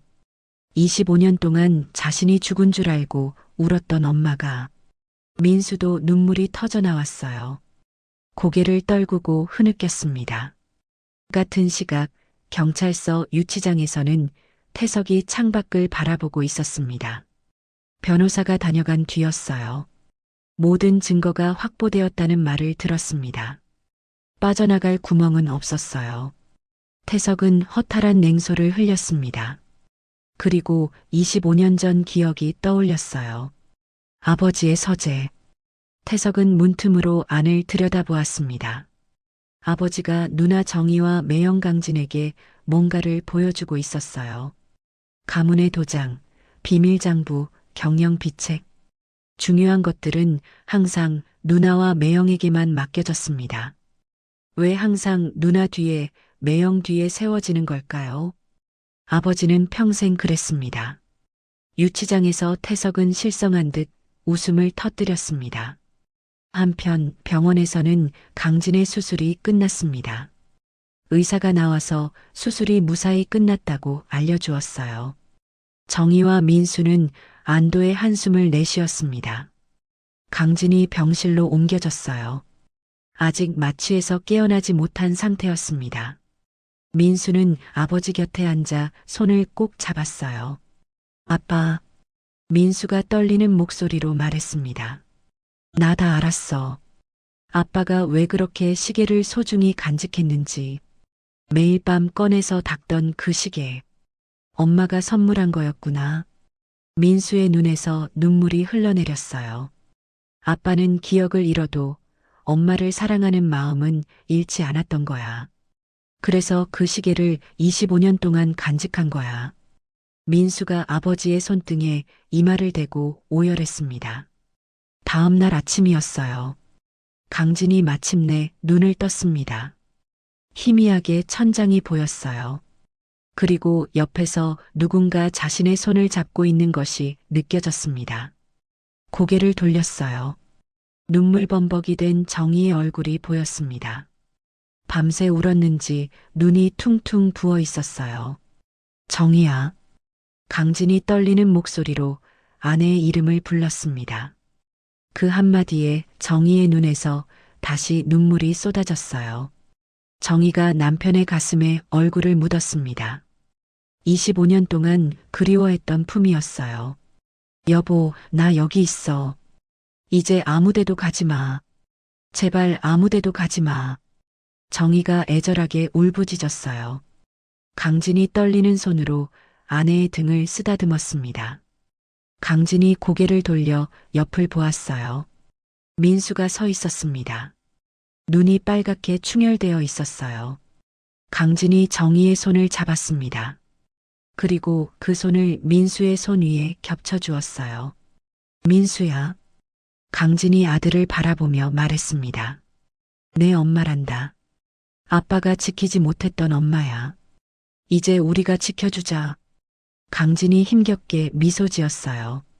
민수의 입술이 파르르 떨렸습니다. 가슴속에서 뜨거운 것이 치밀어 올랐어요. 엄마. 민수가 처음으로 그 단어를 입에 담았습니다. 평생 한 번도 불러본 적 없는 단어였어요. 정희가 아들을 꼭 껴안았어요. 세 사람의 눈물이 병실을 가득 채웠습니다. 며칠이 지났습니다. 강진은 빠르게 회복하고 있었어요.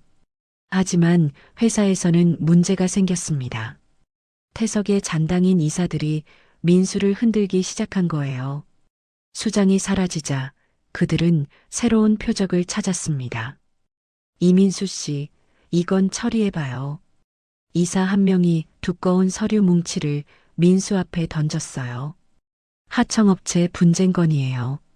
3년째 해결 못하고 있는 건데 낙하산이 아니란 걸 증명하실 수 있겠어요? 비웃는 말투였습니다. 다른 이사들도 킬킬거렸어요. 세탁소 아들이 뭘 알겠어. 어디 한번 해보라고 해. 그들은 일부러 해결 불가능한 건을 던져준 거였어요. 민수가 실패하면 회사에서 쫓아낼 구실이 생기니까요. 민수는 서류를 받아들었습니다. 알겠습니다. 민수가 또렷하게 대답했습니다. 이사들이 비웃었어요. 뭐, 알겠다고? 네. 제가 해결하겠습니다. 민수의 눈빛이 단단하게 빛났습니다. 제가 실력으로 증명하겠습니다. 두고 보세요. 민수가 회의실을 나섰어요. 이사들은 멍한 표정으로 그의 뒷모습을 바라보았습니다. 민수는 다음 날부터 하청업체 현장을 찾아다니기 시작했습니다. 양복 대신 작업복을 입었어요. 세탁소에서 28년간 익힌 낮은 자세로 현장 직원들 사이에 섞여 들어갔어요. 무슨 어려움이 있으신지 말씀해 주세요. 민수가 공장 한 구석에 쪼그려 앉아 물었습니다. 처음에 직원들은 경계했어요. 본사에서 온 사람이라면 을에 윽박지르거나 형식적인 질문만 던지고 갔으니까요. 하지만 민수는 달랐습니다. 밤이 되어도 돌아가지 않았어요. 직원들과 함께 구내식당에서 밥을 먹었습니다. 숙소에서 함께 잠을 잤어요. 새벽까지 그들의 이야기를 들었습니다. 단가를 너무 낮게 책정해서 만들수록 손해예요. 문제 제기하면 거래 끊는다고 협박당했어요. 민수는 하나하나 꼼꼼히 적었습니다. 그리고 진심으로 고개를 숙였어요. 그동안 정말 힘드셨겠습니다. 제가 반드시 해결하겠습니다. 그 사이 태석의 잔당인 이사들은 언론에 기사를 흘렸어요. 세탁소 출신 낙하산 팀장 현장에서 헤매며 무능함 드러내 자극적인 제목이 인터넷에 퍼졌습니다. 그들은 민수가 실패하기만을 기다렸어요. 하지만 민수는 흔들리지 않았습니다. 일주일 동안 현장을 누빈 끝에 모두가 납득할 수 있는 상생안을 만들어냈어요. 결제 기한 단축, 공정한 단가 재책정, 기술 지원 프로그램 신설. 하청업체들이 살아야 로얄그룹도 산다는 철학이 담긴 안이었습니다. 협상 테이블에서 민수가 상생안을 발표했어요. 하청업체 대표들의 표정이 변했습니다. 의심에서 놀라움으로, 놀라움에서 감동으로. 이런 제안을 받아본 건 처음입니다. 한 대표가 떨리는 목소리로 말했어요. 로얄그룹에 이런 분이 계셨군요. 협상은 극적으로 타결되었습니다. 3년간 풀리지 않던 분쟁이 단 열흘 만에 해결된 거예요. 소식이 퍼지자 회사 안팎에서 찬사가 쏟아졌습니다. 회장님보다 더 창업주를 닮았어. 저분이 진짜 로얄의 적통이야. 이사들은 할 말을 잃었어요.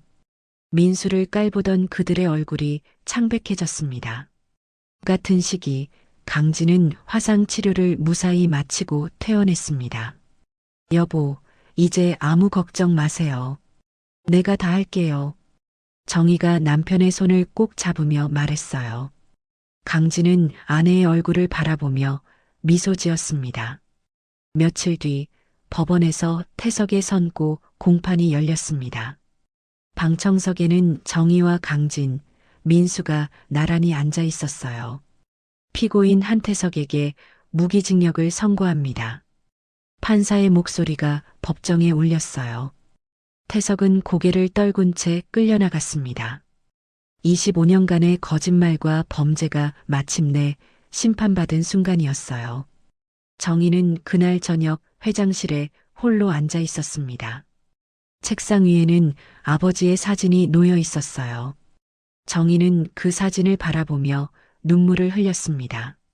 아빠, 정희가 떨리는 목소리로 말했어요. 민수가 해냈어요. 실력으로 이 자리를 지켜냈어요. 아빠가 그토록 바라던 로얄의 적통이 나타났어요. 정희의 눈에서 기쁨의 눈물이 흘러내렸습니다. 이제 걱정 마세요, 아빠. 우리 가족이 로얄을 지킬게요. 며칠 후 정희는 기자회견을 열었습니다. 태석이 빼돌린 지분과 재산을 전액 환원한다고 발표했어요.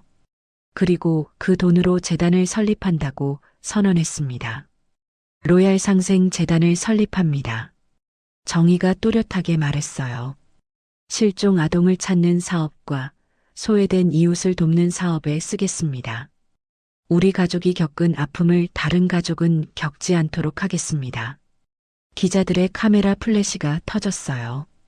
정희의 얼굴에는 평온한 미소가 번져 있었습니다. 25년의 아픔이 드디어 희망으로 바뀌는 순간이었어요. 몇 달이 흘렀습니다. 평화로운 주말 오후였어요. 따스한 햇살이 강물 위로 반짝이고 있었습니다. 강진과 정희가 나란히 낚시 의자에 앉아 있었어요. 창업주인 장인어른이 생전에 즐겨 찾던 강가였습니다. 잔잔한 물결이 찰랑거렸어요. 바람이 부드럽게 불어왔습니다. 정희가 옆에 놓인 낡은 낚시 가방을 바라보았어요. 25년 전 그날 증거가 숨겨져 있던 바로 그 가방이었습니다. 정희가 남편에게 물었어요. 여보, 왜 하필 아버지의 낚시 가방이었어요? 태석이가 눈에 불을 켜고 뒤졌을 텐데. 강진은 물 위에 떠있는 찌를 바라보며 잔잔하게 미소 지었습니다. 태석이는 어릴 때부터 배멀미가 심했잖아. 낚시라면 찌를 떨었지. 장인어른도 그걸 아시고 낚시는 태석이가 절대 관심 갖지 않는 성역이라며 웃으셨거든. 강진이 물을 바라보며 말을 이었어요. 장인어른은 다 알고 계셨어. 태석이의 욕심도 위험함도. 그래서 가장 안전한 곳에 증거를 숨기신 거야. 태석이가 절대 손대지 않을 곳에. 정희의 눈시울이 붉어졌습니다. 아버지의 지혜가 새삼 느껴졌어요. 그때 강진의 머릿속에 장인어른과의 마지막 낚시가 떠올랐습니다. 석양이 물들던 저녁이었어요. 장인어른이 낚싯대를 들이우며 조용히 말씀하셨습니다. 강진아, 나는 사업가로서 많은 것을 이뤘지만 가장 후회되는 건 태석이를 제대로 키우지 못한 거야. 장인어른의 목소리가 쓸쓸했어요. 그 아이한테 사랑보다 경쟁을 가르쳤어. 인정보다 성과를 요구했지. 그러다 보니 그 아이 마음이 비뚤어진 거야. 다 내 잘못이야. 장인어른이 한숨을 내쉬었습니다. 하지만 정의는 달라. 그 아이는 사람을 볼 줄 알아. 자네를 선택한 것만 봐도 알 수 있지. 그래서 자네한테 부탁하는 거야. 내 딸을 지켜줘. 그리고 언젠가 태석이가 잘못된 길로 갈 때 이 증거로 정의를 보호해줘. 강진은 그날 장인어른의 눈빛을 잊을 수 없었어요. 슬픔과 걱정, 그리고 간절한 부탁이 담긴 눈빛이었습니다. 장인어른은 마지막까지 가족 걱정뿐이셨어. 강진이 낮게 말했어요. 정희가 고개를 끄덕였습니다.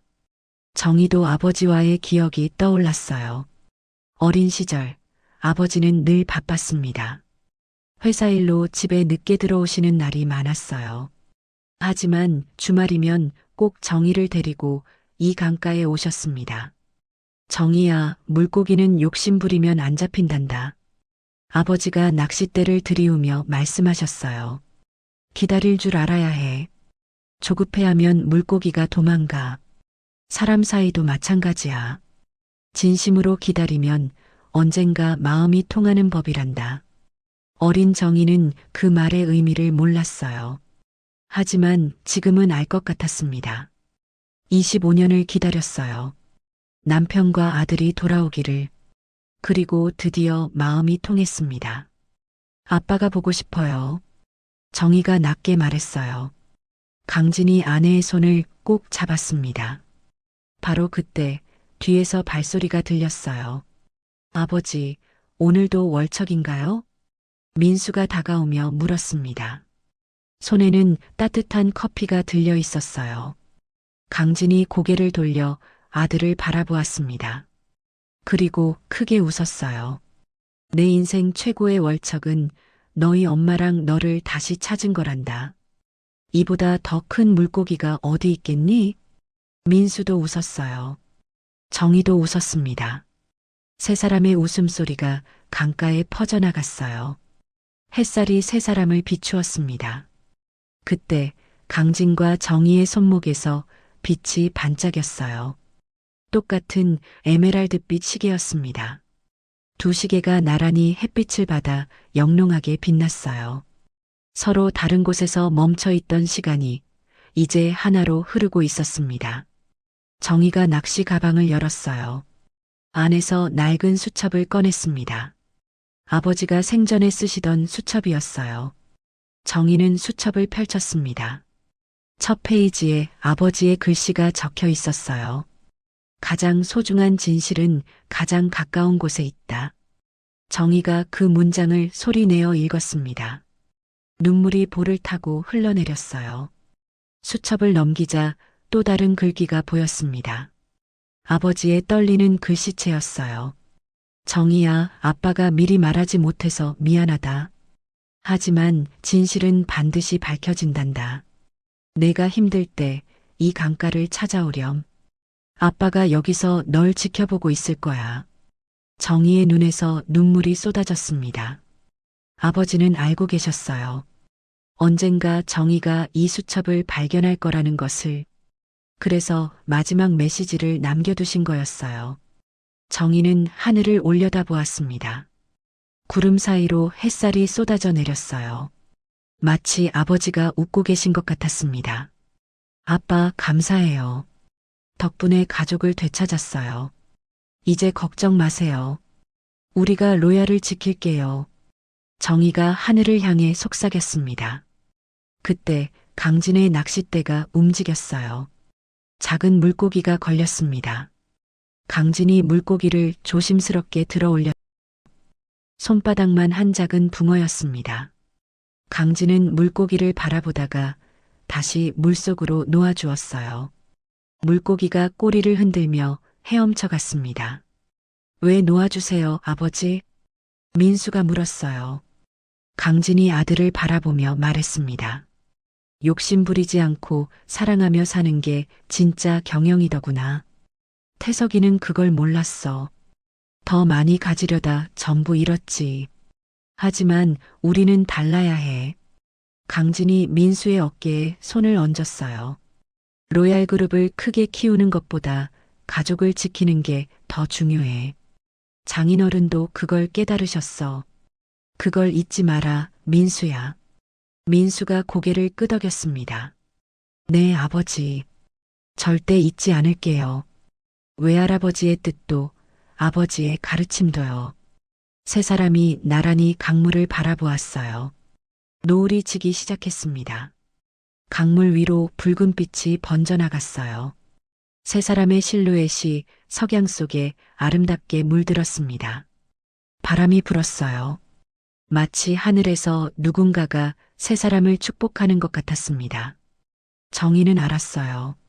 아버지가 지켜보고 계신다는 것을. 멈춰있던 25년의 시간이 다시 흐르기 시작했어요. 그리고 그 시간은 이제 영원히 멈추지 않을 것입니다. 함께하는 가족의 시간으로. 이 이야기가 여러분의 하루에 작은 위로가 되었다면 더 좋은 이야기로 찾아뵐 수 있도록 구독과 좋아요를 눌러주세요. 그리고 사연의 주인공들에게 전할 따뜻한 응원도 댓글로 부탁드립니다. 오늘도 건강하시고 늘 좋은 일만 가득하시길 바랍니다.